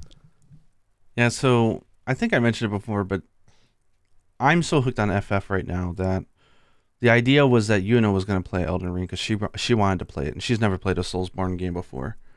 But she's fine. She's great. So she was going to play it, and I was like, well, I'm going to play it too, but you can play it first. Go for it, So I moved the Xbox to the living room and bought the game, and she started playing it. The problem with games like Elden Ring is you can't have it in your line of sight and it not grab your attention. Yep. It's one of those games that when you see someone playing it, you're like, give me the controller. You want to play it. You know what I mean? Like, yeah. There's something about it. And I think that talks to how simple and fun it is that I want to explore. No. Go to the left. Go down there. What's over there? And it's like, and you want to play it. So what ended up happening was, I was like, well, this is her save. I will play the game later on this year or something, right? That didn't happen. So what ended up happening was she is playing the game. Then she hit a boss that she hated. Which boss was it? And it was, because we don't have to worry about spoilers. Yeah, so we can say spoilers now. It was the first Godskin duo, the long skinny boy up in the dancing village with the crazy old ladies. Oh, wow. That was the first one that she's like, I can't handle this guy? Yeah, she took down all the other Godric, all of them. Interesting. Yeah, she blew them away. Margaret, she says, was her sensei and taught her how to play the game. It's her young cuckoo, taught her how to evade. But yeah, she kicked everyone's ass up until that point. Wow. What class was she playing? Yeah, so we chose, I don't know the name of it, but it was basically she wanted to go magic. So like it started with the wand, but also like a rapier or sword. That's the prisoner. So I don't know if it was a prisoner. It is because because if it starts with a rapier and a wand, it's a prisoner. He's got like the thing in the head. A weird helmet with only one eye. I don't think it was that. I don't know. Not but that. It was the magic-based. Astrologian, but the Astrologian starts with, I think, is it a spear? A sword? No, it's a sword. Yeah, it's a sword. It's a sword. Yes. Okay, right. that's the one then. Yeah, Astrologian. He has a robe, almost like a Jedi Master. Yeah. It was an Astrologian then. Yeah. So like, she was playing the character mostly based on wisdom build. Wisdom. But she was also intelligence. I don't know that. We're playing in Japanese. I don't know the English terms. It's probably intelligence. I'm sorry. But the thing is like, so we were doing that, and she was having good fun. And then she's like, okay, I hate this boss. Play style. Can you try it? I was like, okay, I'll try it. And I died. So I had to learn how to play the game on that boss of all things. Oh, which ended up being a good thing, because it would not be the last time I met the damn asshole. It's not. Oh no. And he has a great theme song, so I'll give him that. I think it's my favorite I still can't fight on a horse. I'll literally get off the horse and fight in fights where you're not supposed to. And she's like, "What are you doing?" It's like, "I can't fight on a horse." She's like, "It's easy. What are you doing?" It's tricky getting the timing down, though. Yeah, she's got it. I don't. But she was mostly excited from the tree guardian at the beginning. She loved that thing. The tree sentinel, the horse guy. She took him down before she took down Margaret. Like she really wanted to beat him, so that was good practice for her. No cheese, just straight on. Died a bunch of times and took him out. It was really funny. At one point, I was playing the game with a friend of mine, and I was just like casting spells, and my friend was playing melee, and I cast my spell, and the boss raises up his shield and was like, "Zong." It's like if you imagine Dragon Ball when there's like a really big fireball and you just see someone just like disintegrate into particles. It was my friends like. Yeah. But so I guess the thing is I didn't like magic. Yeah, I don't like it either. I've always liked dexterity weapons. It's always been a thing. So like I like the katanas, I like the rapiers. Of course you like the broken weapons like the katanas. Of course you do. They're broken. Well, we didn't get the blood ones. I'm joking. We accidentally sold it. I'm joking. It doesn't matter. It's in the game. Yeah, there are things that are powerful. I don't think that like there's this idea. Yeah, there's this idea that people have that it's like, oh, if you use this, then it's like you broke the game, and it's like, no, dude, use whatever it's fun for you. It's like you don't want to use summons, don't use them. But it's like when you start limiting it like that, then like why upgrade weapons? Why even play the game? You know? Why are you healing? Casual. Did you get hit? Yeah. Come on. I mean, otherwise, by logic, we would have to say, Ruri can't use a gun lance. Everyone else can, but not him, because it makes the game easier for him. It's a cheat.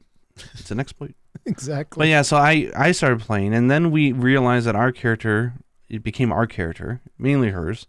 And I'm like a guest player of her character. She dictates everything, story. She beats all the major bosses, basically. And I get to explore because she does not... Well, she likes them now, but she didn't like the dungeons. like the small dungeons. She likes the big ones. She likes legacy dungeons, not the smaller ones. Yeah. So I have to do cleanup on the small ones while she gets to enjoy the big ones. And then I go through and do a second sweep and find a bunch of stuff she didn't. Then she goes through and does a third sweep and finds even more. And then we do a fourth and fifth sweep. It's crazy. It's insane because like I was watching a video from another content creator the other day. It was about a completely unrelated topic, but he also had background footage of Elden Ring every now and then. And it's an area that I'm pretty sure that this person's still like fairly early in the game. And I'm just like, I don't know where that is. I finished the game. I still don't know the area that he was in. It's insane. I'm just like, dude, and it's like, it's not like I finished the game in 50 hours. It took me like almost 140 hours to finish the game to see as much as I possibly could. I know I missed bosses. I know one of the areas that I haven't been to because I've been trying to find ways to get there. Apparently that area is locked. Yeah, go ahead. Can I guess what it is? It's the western part of the snow map. Western part it's the west part on the top of the map next to the area of giants, like the snowy mountain area. No. It's on the left side. You have to take the other big elevator there. Not the Dexus one, the other one. No. There's two snow areas. You've been to both? Yes. Okay. If you're talking about the Halleck tree, whatever requires the secret medallions, I found that. Both of those, right? Yes. So what are you missing? Is it underground areas or? No, it is the southwestern part of Liurnia. Oh yeah, there's a fun boss there actually. On the water side. Because I think that, again, I don't know if there's more than one way to get there. I think that the one way to get there is you have to go through the Lake of Rot, you beat Astel, and then there's a thing that takes you up. That thing for me is closed, and it's always been closed, and it's never opened. So I think it has something to do with the fact that I messed up Ronnie's quest line because of the fact that I smacked Saluvis around because I didn't like him. I don't know, because we're doing a playthrough right now, because Ronnie was the first one we did, of course. I love her. She's great. But like we are doing a playthrough now where we are not touching her quests at all. And Yuna was able to go and smack that stupid cleaving monster on the southern west aisle, no problem, without even touching her. So like, I don't know how to get up there then. But that's Elden Ring. Like I watch a video, I'm like, wait, I didn't. Oh, are you kidding me? There was a door there, or like there was a ladder. Like how would I have known that? And so it's like put a lantern on. I always have the lantern. But we had a lot of fun. Like, and it's what I find is funny is it seems like most people are taking about 120 to 140 hours to finish their first playthrough. And it's like, I saw a tweet, I don't know if it's true or not, and so I shouldn't be regurgitating it, but there was something like one of the devs apparently said like it takes an average of about 30-40 hours to clear the game for first playthrough, and I'm like, what? Everyone's like, what? I think they're talking about the critical path. If you just go QA tester. Did you know you don't even have to go to Stormville Castle? You can skip the entire thing. It's not mandatory. I didn't know that. I'm like, what? You just go right over it. It's like, nope, don't need to do that. Yeah. So we've played a lot. We've played almost, I want to say it might be near 190 hours at this point, but we're on our new game plus. So we've done several endings, and we're going towards the ending that I really wanted to see. But Yuna did her favorite ending. We did Ronnie the first time. The second one, she did the one that she really wanted. I won't talk about the details of it because you probably haven't done it yet. But you know, like the sun bro, the guy with the mask, and he's I found him. He doesn't say anything, so I don't know what his quest is. It's a very long, complicated quest line. So I do use online guides because it's so easy to miss some of these. Yeah. But that was a really fun one. I highly recommend it if you do a new game.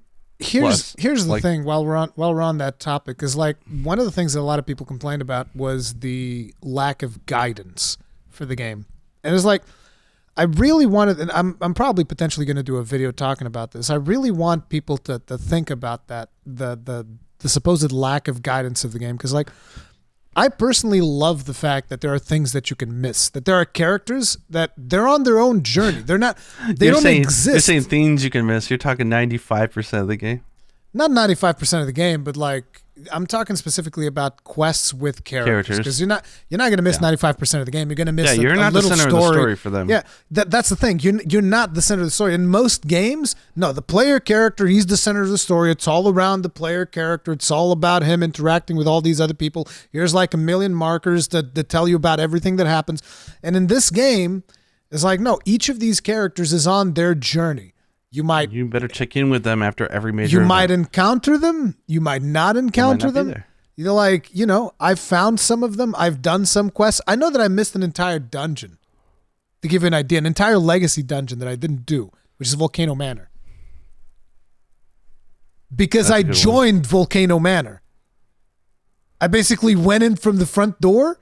And there was a lady there. She's like, I don't agree with the earth tree and the two fingers. And I'm like, you know what? Me neither. Fuck those people. Let's go. And she sent me on a murder rampage to murder a bunch of people. I'm like, sure, let's do that. And I just murdered a bunch of people.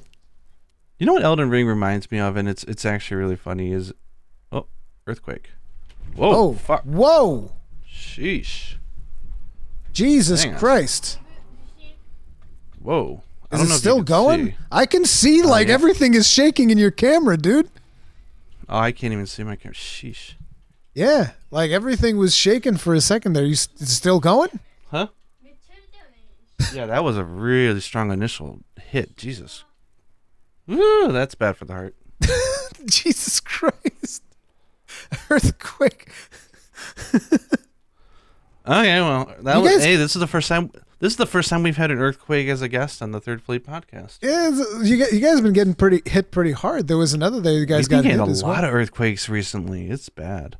Yeah, it's insane. But we're not up north where people are really getting shaken, so I'll count my blessings. But anyways, I was talking about Volcano Manor, how I went about and I murdered a bunch of people. Oh yeah, so like it reminds me, and I can't believe that they were able to make this magical moment because I thought I would never have it again. It reminds me of middle school in the early 90s, late 80s, early 90s, probably more around the early 90s. Middle school, kind of high school, where there was discovery all over the place. Yeah. Everybody talking at school. What are you talking about? He wasn't there in my game. He was. What? Going on the Nintendo Power, looking to see if there's anything listed there. Urban legends of like, oh, this guy was there, but that was a lie. And then other things just like, no, that's not a lie. What? And things are still being discovered. And it's like, well, I would have, what? And that's the beauty of it. Because like, look, if you really want to, if you want to have that more guided experience, you can just straight up go to FFXIV because they usually just like have literally everything that you could possibly want in there as fast as humanly possible. But if you want to have a more organic experience, you can maybe have like a group of friends that you just like, you exchange information between yourselves and like, hey, listen, I found this thing, I found that thing. And that type of word of mouth, that type of discovery is amazing. Like to the point where even now that I've finished the game, there are certain things that I'm not looking up. Like I'm looking up a weapon, seeing if there was a specific weapon that I missed that might be fun for me to check out and whatnot. Those are things that I'm interested in. But like, I'm considering potentially doing like a stream where it's going to be like backseat mode, where the audience can tell me, hey, you should go over here and check out this thing. And that will be fun, right? Because they put so much stuff in there that I would wager that the average player will miss half the game by the time they hit credits. And you think, no, I was thorough, man. No, you weren't. Trust me.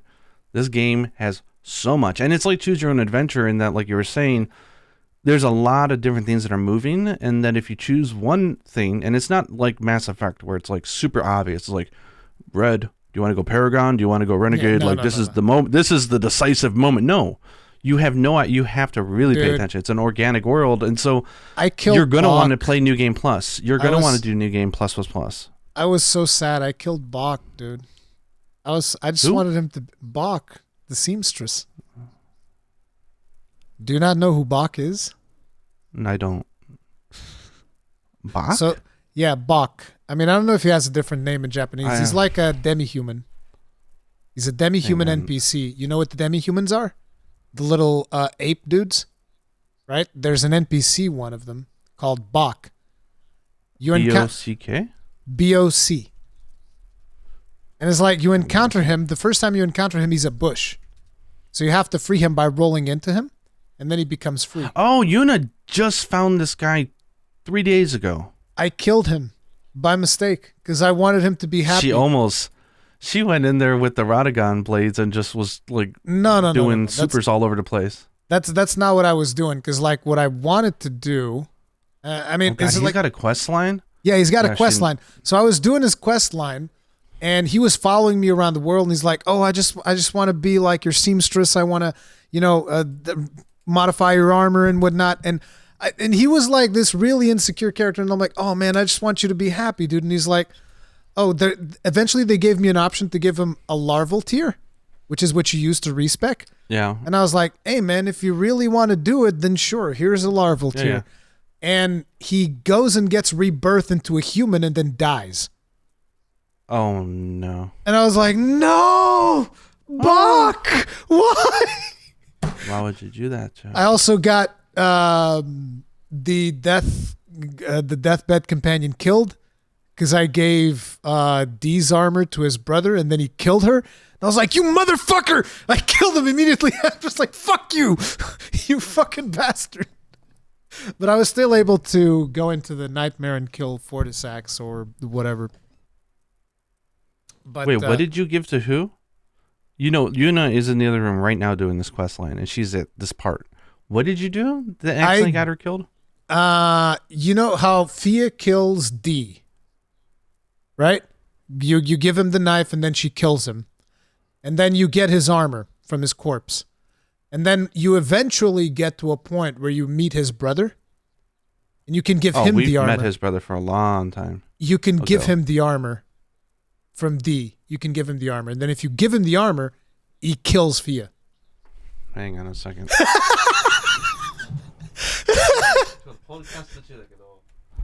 Okay, well she's...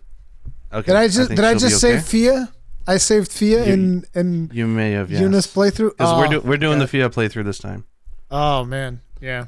I was very sad when he killed her. I was like, "You fucking bastard!" Instantly killed him afterwards. But yeah, that's some of the stuff that happened to me. Did you do the side quest with the really creepy ass doll maker? Doll maker. He makes people into puppets and probably does really nasty Saluvis? things to them. He was the one I slapped around. I slapped him around. So I'd know. He was the one that broke the Ronnie quest line for me. I think it's kind of stupid. Here's the thing. I don't want guidance, right? I don't want the quest to be more guided, but I think it's kind of stupid that if I slap Saluvis, the quest ends, because Ronnie specifically says, "Oh, these are my servants, but like do with them as you will. Use them as you want." So I was like, then there's no consequence if I want to just kill this bastard, because he wanted to poison Nefeli. And I'm like, no, none of that. So I slapped him around, and then it's like it broke the whole quest line. And I was like, well, that's dumb. Yeah, but that whole thing, I appreciate the guides, and I use Fextra Life for a lot of stuff because we would screw it up. But it really does feel like a choose your own adventure book because there's so many deviations that you can do. It's crazy. We did the whole poison thing on last playthrough. You poisoned Nefeli? No. We gave it to Papa Gideon. Oh, he threw it away. Oh, you can poison. Oh, you can give it to Gideon to throw it. Okay. I don't know that quest yet. She still dies. That sucks. She was doomed from the get-go. Like most of the people are doomed from the get-go. But what did you do for your first ending? Which one did you choose? Prince of Death. But it's just... I don't think it was... I don't think it's like a big ending. I think it's one of the bad endings. I'm not sure, because basically it ends with my character sitting on a throne, and that was it. It always ends with that, but there was no story around it? I mean, I guess it was like I unleashed death or something like that. Because here's my interpretation, but it's what I wanted though. Because here's my interpretation of it, right? So Malenia, I don't think that. Not Malenia. Marika supposedly wanted to break the cycle, but Rurikhan didn't. That's the vibe that I've gotten. Because according to the description, it says that Rurikhan is like... Did you do the whole Rurikhan, like... No. The super obvious thing? Like, are we spoiler free from each other on this one or no? Yeah, sure, whatever. I don't care. I was going to say, like... like I find Yuna's actually really into the lore. I found it really interesting. Yeah, the lore is awesome. It's like you can tell, the concept came from George Martin because it's Game of the Thrones. Like there's so much of it, like the incest, the royalty, the formalities, the backstabbing, like literally, it's all over the place. But like the best character I think in the game, like as an actual person, is Horaru. I don't know what his name is in English. Horaru. I have not. Oh, Horalu. Okay, yeah. Yeah, the guy, the first Elden King. Yeah, first Elden Ring. Awesome husband, awesome fight, the most fair fight in the entire game, in my opinion. Everything is super fair, super fun, lots of jumping, super cool. He reminds me of a warrior in that. You know that I almost killed him in my first try. I'm not even joking. Like it's literally one sliver of health that was left, to the point where I was thinking, okay, there's another phase to this fight. There's no way, because I almost beat him. And then he grabbed me for the first time because I had been dodging him perfectly. Then he grabbed me. And then after that, like all of the other attempts, he was just like murdering me with command grabs. And I was like, yeah, but he's super fair. He is, he's cool. A lot. But the thing is, like, he protects Queen Marika. He's a good husband.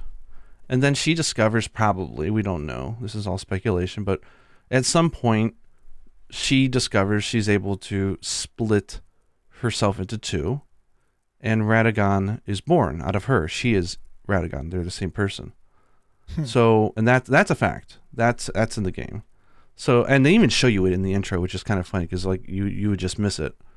So like she's got two parts of her. It's all her, but it's two parts. So it's like it's got its own personality. It's the opposite of her. So like she destroys the ring. He wants to fix it. She's blonde. He's redhead. Like, and then he goes off and starts getting fresh with the moon sorceress, Renala or whatever her name is. Yep. And they have children. But then, like, Marika's is like, you know what? I don't need this, like, try-hard husband. I'm just going to, like, kick him out. And they kick him out of the lands between. Radagon ditches his wife and comes to Marika, and she marries herself. And then they start having babies of gods. It's like, you are in bed with yourself. And they're the worst couple because they don't agree on anything. The ultimate form of masturbation. Yes. I'm going to clone myself and fuck myself. Yes. This is my male version. There's actually a statue in the Capitol that you can, if you do the whole Sun Quest line, you can transform it and it'll flat out tell you Radagon is Marika. Interesting. But I'm hoping that Marika is going to be a DLC boss a year from now. I want to fight her.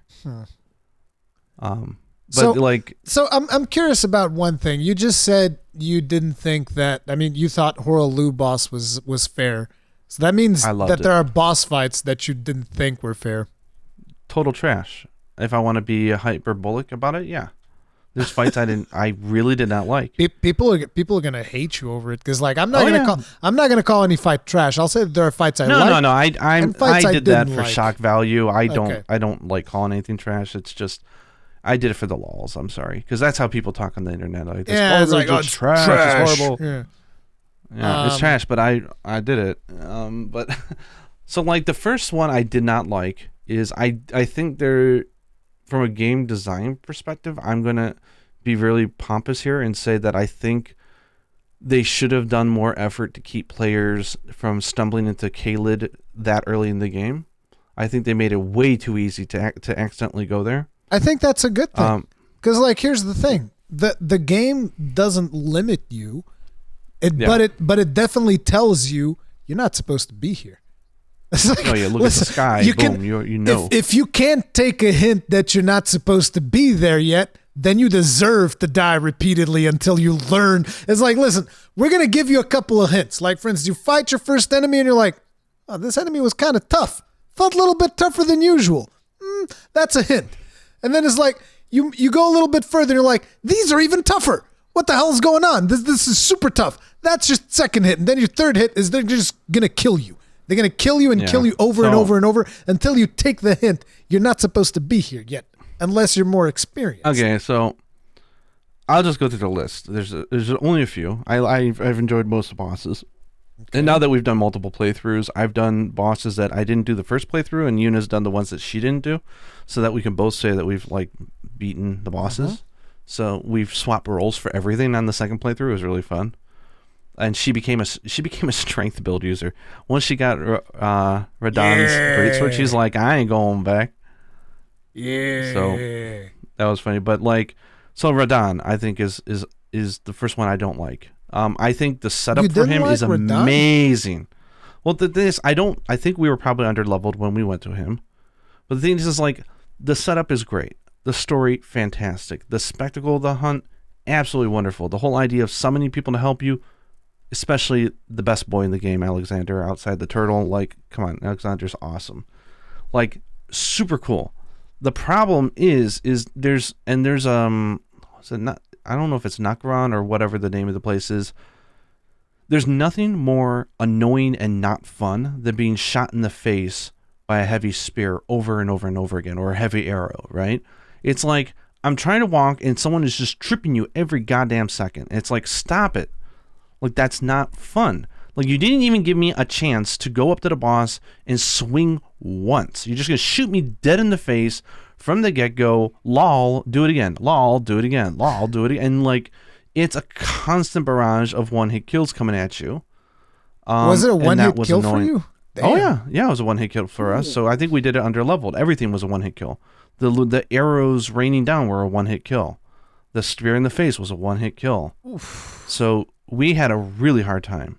Again, I think when we played it on our subsequent playthroughs, we had a lot of fun. So I think it's probably possible we went in there under-leveled. But like, I just don't... I don't find that fun to be shot in the face over and over again, just trying to get to the boss to fight him. That's one unforgiving at the start, I think. The start of that fight was something that I didn't care about that much either. But it was not because it would shoot at me, because I very early realized that, like, okay, so what I do is I roll 3 times to avoid the first 3 arrows, and then he's going to swap to the arrows that fall down, at which point I mount and I run around to get to him. So that was like my kind of like pre-fight warm-up, is like roll 3 times to dodge the arrow 3 times while moving in his direction, then mount up because the rain's going to come in. And it just becomes like a little ritual that you have to do before you start the fight itself. And I did think that that's a little bit boring, but whatever. Yeah. But here's the thing, like, I didn't like that particular boss fight, if you use summons, he is so easy. You just shred him. The thing is I don't know, when you say summons, do you mean like you get to have one summon that you conjure that uses FP, or are you talking about like other players? Or are you talking about the summons that are in the arena? The summons There's in the 3 arena. different types. Yeah, they all died before they even got to him when we played. I think they scale with the player, because Alexander, he died before he even got a hit off. Damn. Because the only one that could hit him was this. I wanted to tell you about one of those phantoms. I'm not sure if you noticed. Patches is in there. You can summon Patches. Yeah. You know what he does? No. He leaves. Everyone died. No, he leaves. You summon Patches, and he's just like, peace. Not for me. It's so cool. So that's a hunt that I wouldn't say is garbage. I think we stumbled in there too early. I love how you keep referring to these boss fights as hunts, though. I know. I do the same thing in Final Fantasy. Yeah, but keep going. I like it. But it's like, it was just frustrating because it's just not fun to be shot in the face with a one-hit kill over and over and over again. And then when you're trying to summon them, if the hit, maybe they fixed it, but like the hit detection on the armor that's supposed to block the arrow, the spear that comes at you, like sometimes it wouldn't block it and it would kill us. And it's just like, now there's only one thing they have to do to fix that fight, in my opinion, honestly. Besides the fact that I hate one-hit kills in the face. The problem is that made it so frustrating. It's not actually the boss battle. It's what happens if you die in it. So you go in through the castle. You talk to the goddamn guy to initiate the festival. You go to the back. You go to the escalator. You go down the escalator. You go down to the beach. You go into a portal. The game loads. You get in there. You get one shot killed in 1.5 seconds. You didn't even see it coming or something happened. It starts you all the way back in the castle. You got to go down to the elevator. Not to me. Go all the way back down the elevator. Go all the way to the beach. Even though there's a freaking Marika statue right there, they don't start you there. That's an Xbox glitch. On PC, there's a weird thing. On PC, it always started me at the stake every single time. Oh, fucking. So that has to be an Xbox thing, because like no, it was on PS. People were complaining as well. Apparently, if there's a weird order that you do something, like you have to go backwards through a boss gate, and like it doesn't trigger properly.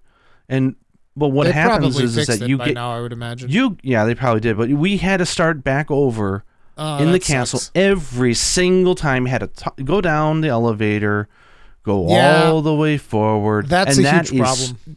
You can do like 3 loads just to go in there for 2 seconds and die. Like that is just BS. So I was really upset. I had problems with a couple of bosses with that. One of them was Malekith, and it's not even a big thing, but it's like Malekith is like you go in there, and first these beast clergymen, whatever, right? You go in there, and you fight him, and let's say you die during beast clergyman. Okay, you spawn back at the thing. You have to go outside, run up the thing. All the way up the gun. It's so annoying. And it's like, it's not a big deal. It's not even one of the worst run backs we've seen, because like, just if anybody's you don't get hit. Yeah, you just run. If anybody's played Dark Souls 2 and you've had to do the Elan run, you know exactly what I'm talking about. I did that boss once, never went back there ever again because that run is so annoying.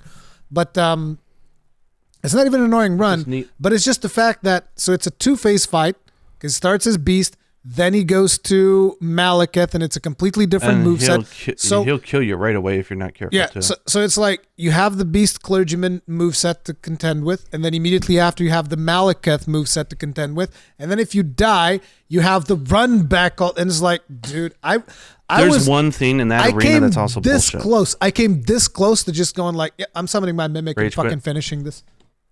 Because there's one thing I've been holding back on summons.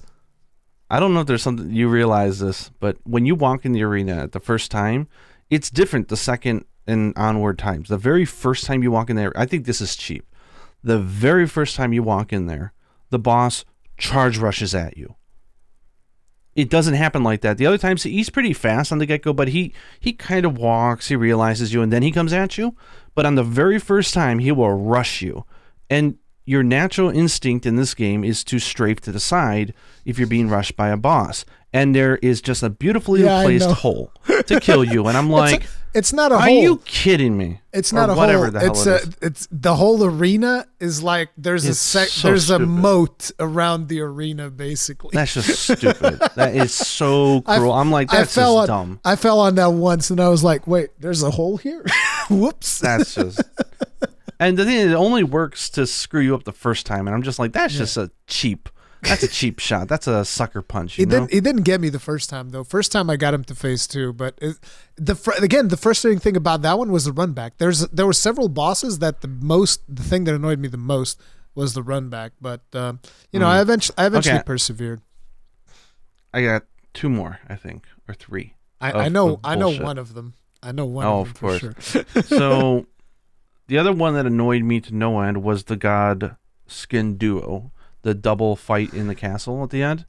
And the reason why, and I think this is unfair of the game. So they set it up so you have like the skinny boy and you got the fat boy, right? And they're coming at you, and you gotta take. They're very difficult to do at the same time. At least it was for me with our build. But the thing is like you guys were using summons, right? Or no? Yeah, but the summon was, it was a good distraction for the first 10 seconds, but then it get killed. We didn't have Mimic at this point. We didn't even know about Mimic. But did you upgrade the summon? Good. Yeah. What summon was it? Tissy, the Black Assassin. Okay. But anyway, so we're in there, and I'm doing it. And the problem is that when the big fat one goes down to half health, he blows up like a balloon, like the Michelin guy and the tire guy, and he starts rolling around the arena. It takes a lot of deaths to figure this out, but if you don't get way back behind another pillar, not the first one, but the second one furthest away, he will go right over the pillar. Like maybe they fixed it. He'll go right over it and just kill you in one shot. But if you go far enough away, for some reason, the physics will kick in. You guys were running very low vigor. Probably. I didn't. So I was running like 60 vigor. He never one shot. That's a one hit kill. But the thing is like he'll go over the column he breaks it, but he'll go over it and kill you. Where the other columns, all of a sudden they have physics. So now like he'll get stuck. Like you can hide behind the broken pillar a little bit, from the roll. Yeah. But the thing is like, so the rules seem pretty clear to me. You kill one of them, you wait 10 seconds, and the other guy will summon the other guy back to life. And after enough times, the health will go down to 0, and you win. Let me tell you something. The name of the goddamn boss is called Duo. Yeah, but listen. No, it's not a fucking duo. Let me tell you something, Gaijin. You know what I did? What? At a point where we're getting one hit killed, I actually managed, because I thought I had to do this, I managed to dwiddle one of them down to near death, take out the other one, and then quickly take out the other one and kill them both within the same 3 seconds. That was so hard to do. And you know what happens? Another one just spawns? You get dead silence for 5 seconds, and you're like, another one spawns. Where's my quest complete? And then another one spawns. Yeah. And I'm like, it's not a duo, it's a triplet or a quadruple. Like, that's bullshit. If you accomplish that, it should have ended the fight. I'm sorry. Because there's no one there to summon the other guy. Yeah, but it totally breaks the story. Here's the thing, because I didn't do it like you did, but I basically murdered them so fast that it's like after I killed the first one, I was never fighting two of them at the same time again, because I was just like brutally. It's like, man, I jump in with my hammers, and this is like, I think my third or fourth attempt. There wasn't even that many, because like I got those really fast. So I just went in there, and it's like I go Skinny Boy, because Skinny Boy is all, if you think about it like Smo and Ornstein, Skinny Boy is almost like Ornstein. He goes a little bit further than Fat Boy. So like, okay. And I just like, slam, slam, slam, slam, dead. He dies. Then the other one, he starts like, coming at me. I'm like, slam, slam. He's about to getting ready to summon. And I'm just like, nope. Slam, interrupted, and then countered, dead. Killed him before he even summoned. Then the other one gets summoned by itself eventually. Go in, slam, slam, slam, dead. Yeah, I think strength is a little overtuned, because not only do you get the best defense, you also can stagger the living hell out of things. 1,000%. I know what you're gonna say. You're gonna say blood is the best, and I know it is. And it's not just blood is the best. I will tell you why strength is not the best. Why? Stamina consumption is ridiculous. Yeah, it's very high. So you'll get stamina locked on a lot of bosses, which means you can't dodge, can't do anything, and you get hit. So that's one. The other one is it recovers slower, at least from what I can tell. It recovers slower from like the jumping attack. It recovers much slower than other weapons. So this is what it looks like to me. I'm not 100% sure. And the reason why is because every time I do a jumping attack, I'd get hit. Every single time. Because I wouldn't be able to roll out of it fast enough, even if I had enough stamina. And that was very frustrating for me in certain fights. I was like, why can't I just land this attack and get out? Because I know this is an opening. I know I can do it, but I'm landing the attack and I'm getting hit every time. And it's so frustrating.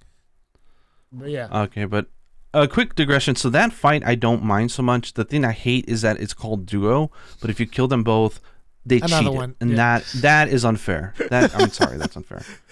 I mean, the fire giant they can pump bullshit. Their health more. What? Fire giant? Why? He's a one-hit kill. He just constantly one-hit kills you. No. And he can close the distance so fast. I think you're over-leveled or I'm under-leveled or both. Because that dude took us like 6 hours. The fire giant? And I know there was an exploit to drop him off a cliff, but you can't do that anymore.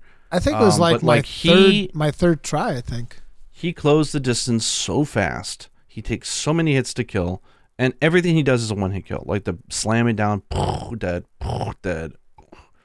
And like he can cover half the map in one hit. It's just ridiculous. It's like I'm not even wearing like the heaviest armor because I was using the feathers thing that gives you jump attack boost. Maybe we were playing hard mode. I don't know, like because how much vigor did you have? Vigor is what, the stamina one? No, health. What? Oh, health. I think when we were doing him, we had like 36. Wait, what the hell was that? I mean, now we're much better. Now we have 39 or 40. and we're on New Game Plus Plus Plus. Dude. It's tough, but 60. 60. It's like, Jesus Christ. Ain't no one hits. Screw that noise. 60 vigor. I'm so vigorous. Then we've been volunteering to play it on hard mode. You've been playing on super hard mode. None of those things one shot me. You're talking about one shot. Like, what one shot? That never one shot me. I get hit by it all the time. It's fine. Oh, Jesus Christ. Then okay, I can imagine the fire giant being annoying. Oh yeah, because everything's a one hit kill. It's like the other one. Before I talk about the one, so the last boss, I think standalone they're both fine. Radagon, yeah. Radagon and the cutie, the Elden dolphin. Beast. He's cute. I want a plushie of him. They got to make it, but like as individual bosses, they're great. Like Radagon is like insanely on your ass. He's got stupid speed. He's got stupid range. I don't agree with that Elden Ring attack that he does. I think it's cheap because if he targets you, it doesn't matter if you evade in a safe spot, you still get hit. But if he's targeting your mimic or whoever it is, you could be right in the middle of it, and if you evade, you're fine. It's like, wait, why are you changing the rules depending on who he was targeting? And he'll change midway through. He'll jump up and all of a sudden switch to you, and I'm just like, oh, that is annoying. So he's much easier to fight without a summon. He's much easier because it gets too chaotic. That is a boss that I considered using my summon on, because that is one of the things that I'm not a big fan of in Elden Ring is when bosses change to where it's a completely different boss, which is something that they do. It's unfair. Yeah, because you kill Radagon, and like the thing is, he takes up so much of your damn health because he hits so freaking hard. Even now, like when he does a run in and a swipe, it's a one hit kill to us. So like I can beat him and we do him, but the thing is like we end up using a lot of our health potions. Yeah. And then they bring you into the fight against the Elden Beast, which is like running around like crazy. I got really good at the fight though. But that boss has a really annoying mechanic, which is that goddamn tracking you star thing that stays up for like 20 seconds and is constantly hitting you. It doesn't spawn for some people, but it spawns for us every damn time. The one kill that I got on that boss, he didn't do that ability because I still don't know how to deal with it. Yeah, there's no way to deal with it. It doesn't stop. It does go away. It does go away after about 20 seconds. But you have to survive 20 seconds. So basically you have to run away from it as much as you can. And you can't even do that because it can run faster than you. So you have to have damn shit good luck that you spotted it so early that you were able to run, and it's like Mario Kart where they can't catch up very well, and you just have to pray that, the game considers your evade. It's a bullshit move. That thing I found annoying because the thing then becomes like, well, I want to practice this fight, but before I can practice this fight, I have to do this other fight. And that was another boss where I was like, I'm 2 seconds away from summoning my mimic and just blowing you up because I can't. Because listen, it's so annoying. My mimic, and it's like this was after the mimic nerf, because like people tell me that mimic used to be way more powerful than it is right now. I can't even imagine. Oh yeah, he would. Apparently, the mimic would just spam whatever Ash of War it had on. So like you could just have a cheese. Oh my god! So it's like I only used my mimic once. In a boss fight, and you know which one it was. But there were moments where I considered bringing out the mimic, and it's like, listen, if you're someone that I want you to try it against Radagon. I think you'll find it harder. Yeah, but it's like the thing that I want to make perfectly clear is like this is me deciding the challenge level that I wanted to play the game at, and only using it when I felt like I wanted to really blow something up. If somebody was using a million mimics all at the same time, this does not invalidate the way that you play the game. I want to make sure that people understand that. This is the way that I feel. It's like I wanted to have a bit of more challenging experience in certain boss fights.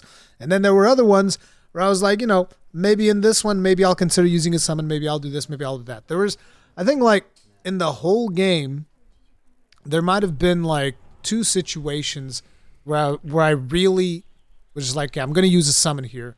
I think that was about it. It was like 2 situations. But maybe I used summons early on because I wasn't paying too much attention to it. But then after a certain point, I was like, okay, this is making things a little bit easier. I'm going to take those out. So one of them was the dungeon where you fight 2 Crucible Knights. In that one, I used the summon. And I made a special summon. Well, not a special summon. It's like I chose a summon that was reasonably not super powerful. I just wanted a summon that would act as a distraction, which was the Warhawk Dean or whatever he's called. And I was like, I just want him to fly around and somebody to target him so that I can kill something else. Yeah, just someone to target. Yeah. So that's what I did. Did you do the Crystal Sisters, the 3 of them at the same time? No. My God, is that annoying? Was that a boss fight, or is that like just a? It's a dungeon. It's a dungeon. I mean, you encounter 2 of them at the same time on the rooftops by the trees, where they're like pure crystal, and they just won't stop attacking. They have no stamina. They're just like and just hitting you over and over again. So wait, there's a boss fight with 3 of those? Yeah, at the same time. It's ridiculously annoying. I might have missed that because like I remember one point where I saw 3 of them next to a chest. And I just ran up there, opened the chest, picked up the item, and left. I mean, I tried killing them like 3 times. No, this one has like a boss. Like they have bars and everything. I might have done it, and I might have forgotten it because there's just so many bosses in the game, right? That I'm. Yeah. You know, and particularly when I'm recording and doing commentary, I tend to forget things way faster than if I was just like playing by myself, which is why I want to play the game by myself without recording now. But yeah. So yeah, Rurikhan and Elden Beast. The fact that they're put together as one fight is BS. That's not fair. Yeah, like I said, I felt tempted to pull out the Mimic to just blow them up. I'll tell you my Mimic setup. But you know how long it took us to take down that final boss on New Game Plus Plus? How? Like 13 hours. Damn. And we've already done this boss fight and cleared it twice. I'm telling you, Rurikhan hundreds of times. I'm telling you, it's your vigor, dude. You guys need 60 vigor. But like, you know, there's a reason why if you go on YouTube and there's like Elden Beast strategy, they're all about cheesing it.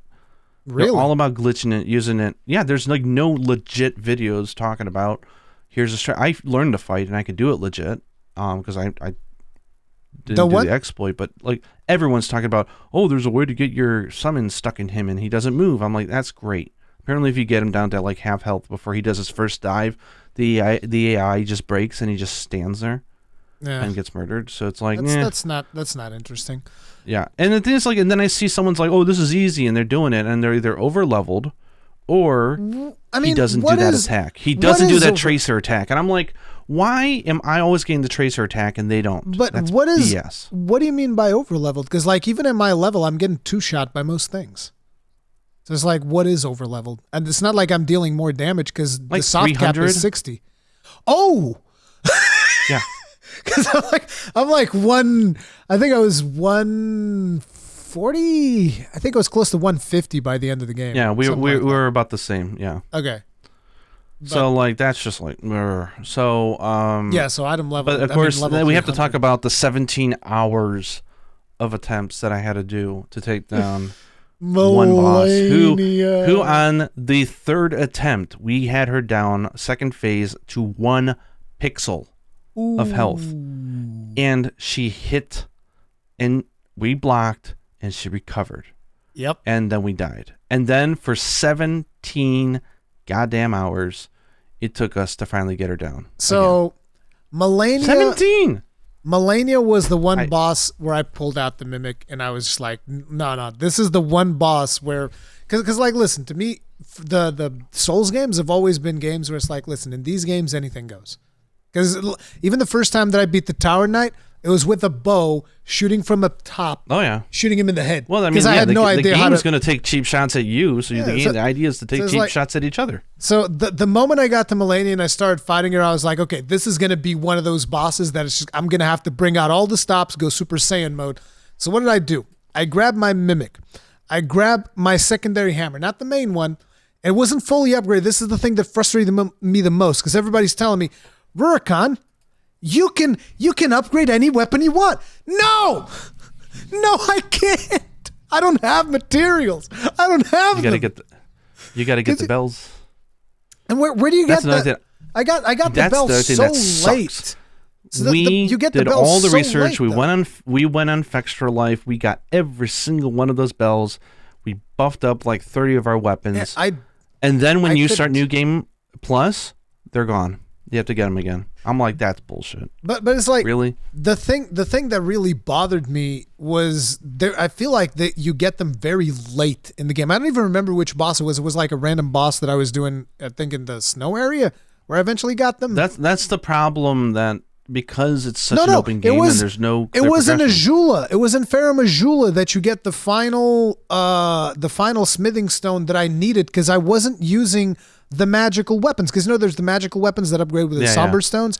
Oh, and they only get 9 upgrades. I was using the normal ones, which go up to 25. So you have to pay out the nose. And I didn't have the materials to upgrade them as much as I wanted to. So I have like, one of my hammers is at plus 20, the other one's at like plus 22. So midway through the Melania fight, I remember seeing a mine in the ice, and I was like, okay, I'm going to go to this mine, and I'm going to go get materials, and I'm going to upgrade at least my main weapon to maximum damage. So I had like, eventually I think that the crappier weapon was at like plus 21, the other one's at plus 25. And I'm like, okay, so here's what we're going to do. Check out this strategy, right, Gaijin?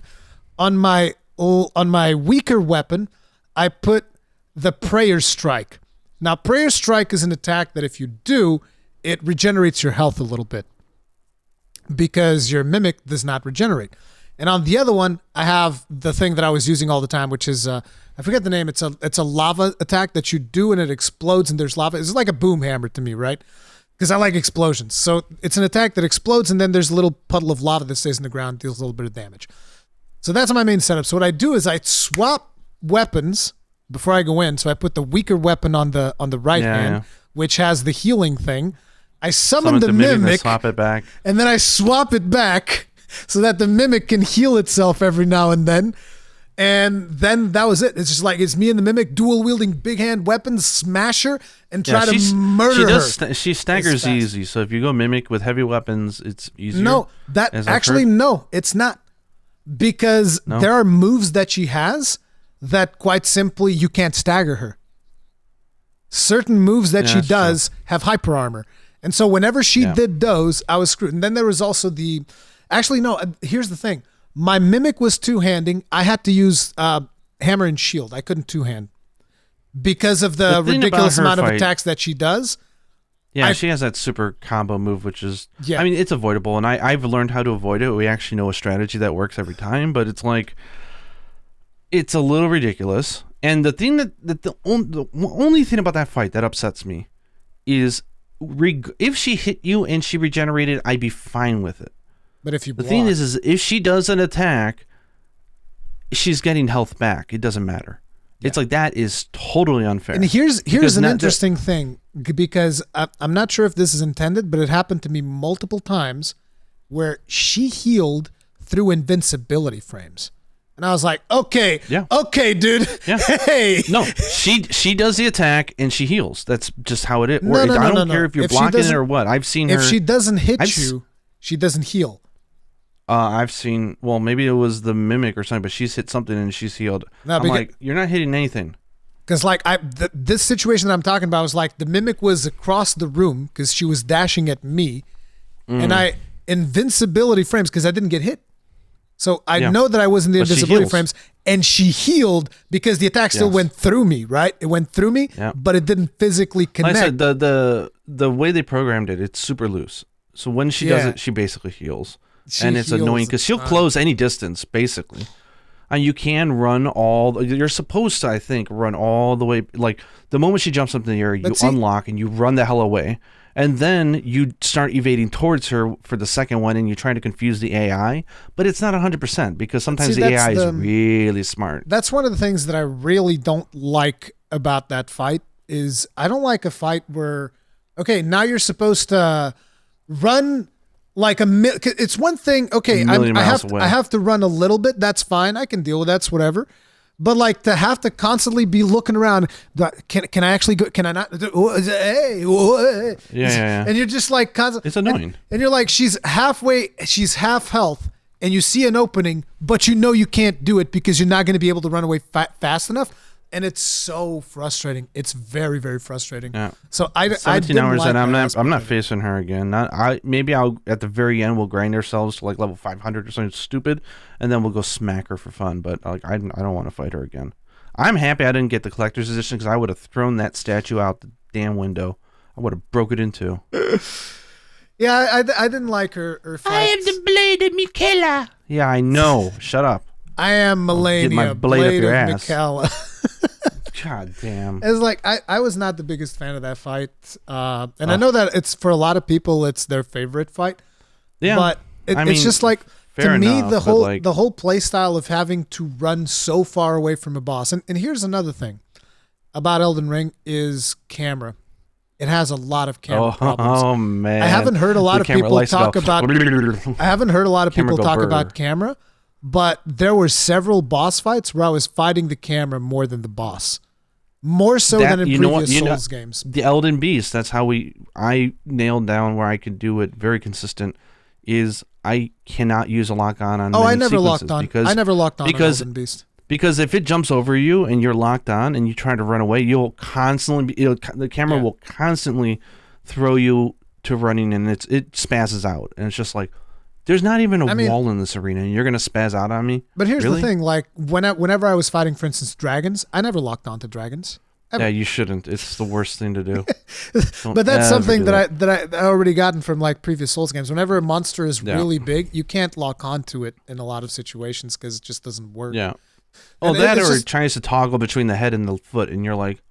Yeah, it's just like, I feel like Elden Ring suffers from more camera issues than previous Souls games have in the past. So, I don't know if you've ever summoned anybody multiplayer, but no. We have, it's frustrating as hell. I think it's a badly implemented system. Maybe it's because I'm on the European version, but it shouldn't be because, it should be global. So we have all the boxes clicked, but the thing is like you summon somebody, and one, it syncs to your level or tries to, so sometimes if you're over-leveled or under-leveled, you get no one. And so you're sitting there, and you're sitting there, and you're sitting there, and you're sitting there, and like 5 minutes later, finally a gold thing starts to appear. So you hit it, could not connect. Let me tell you something, Gaijin. I got some bad news. It takes like 20 minutes. I got some it takes like 20 minutes to pair up. Let me explain something, okay? Nobody plays Elden Ring on Xbox. I'm sorry. There's people. The problem is that every time they show up, they say cannot be summoned. Cannot be summoned immediately. Immediate error. That's an illusion. There's nobody there. There is. We've played online with some people. I'm just saying that as a majority thing, the community usually plays Souls games on PlayStation.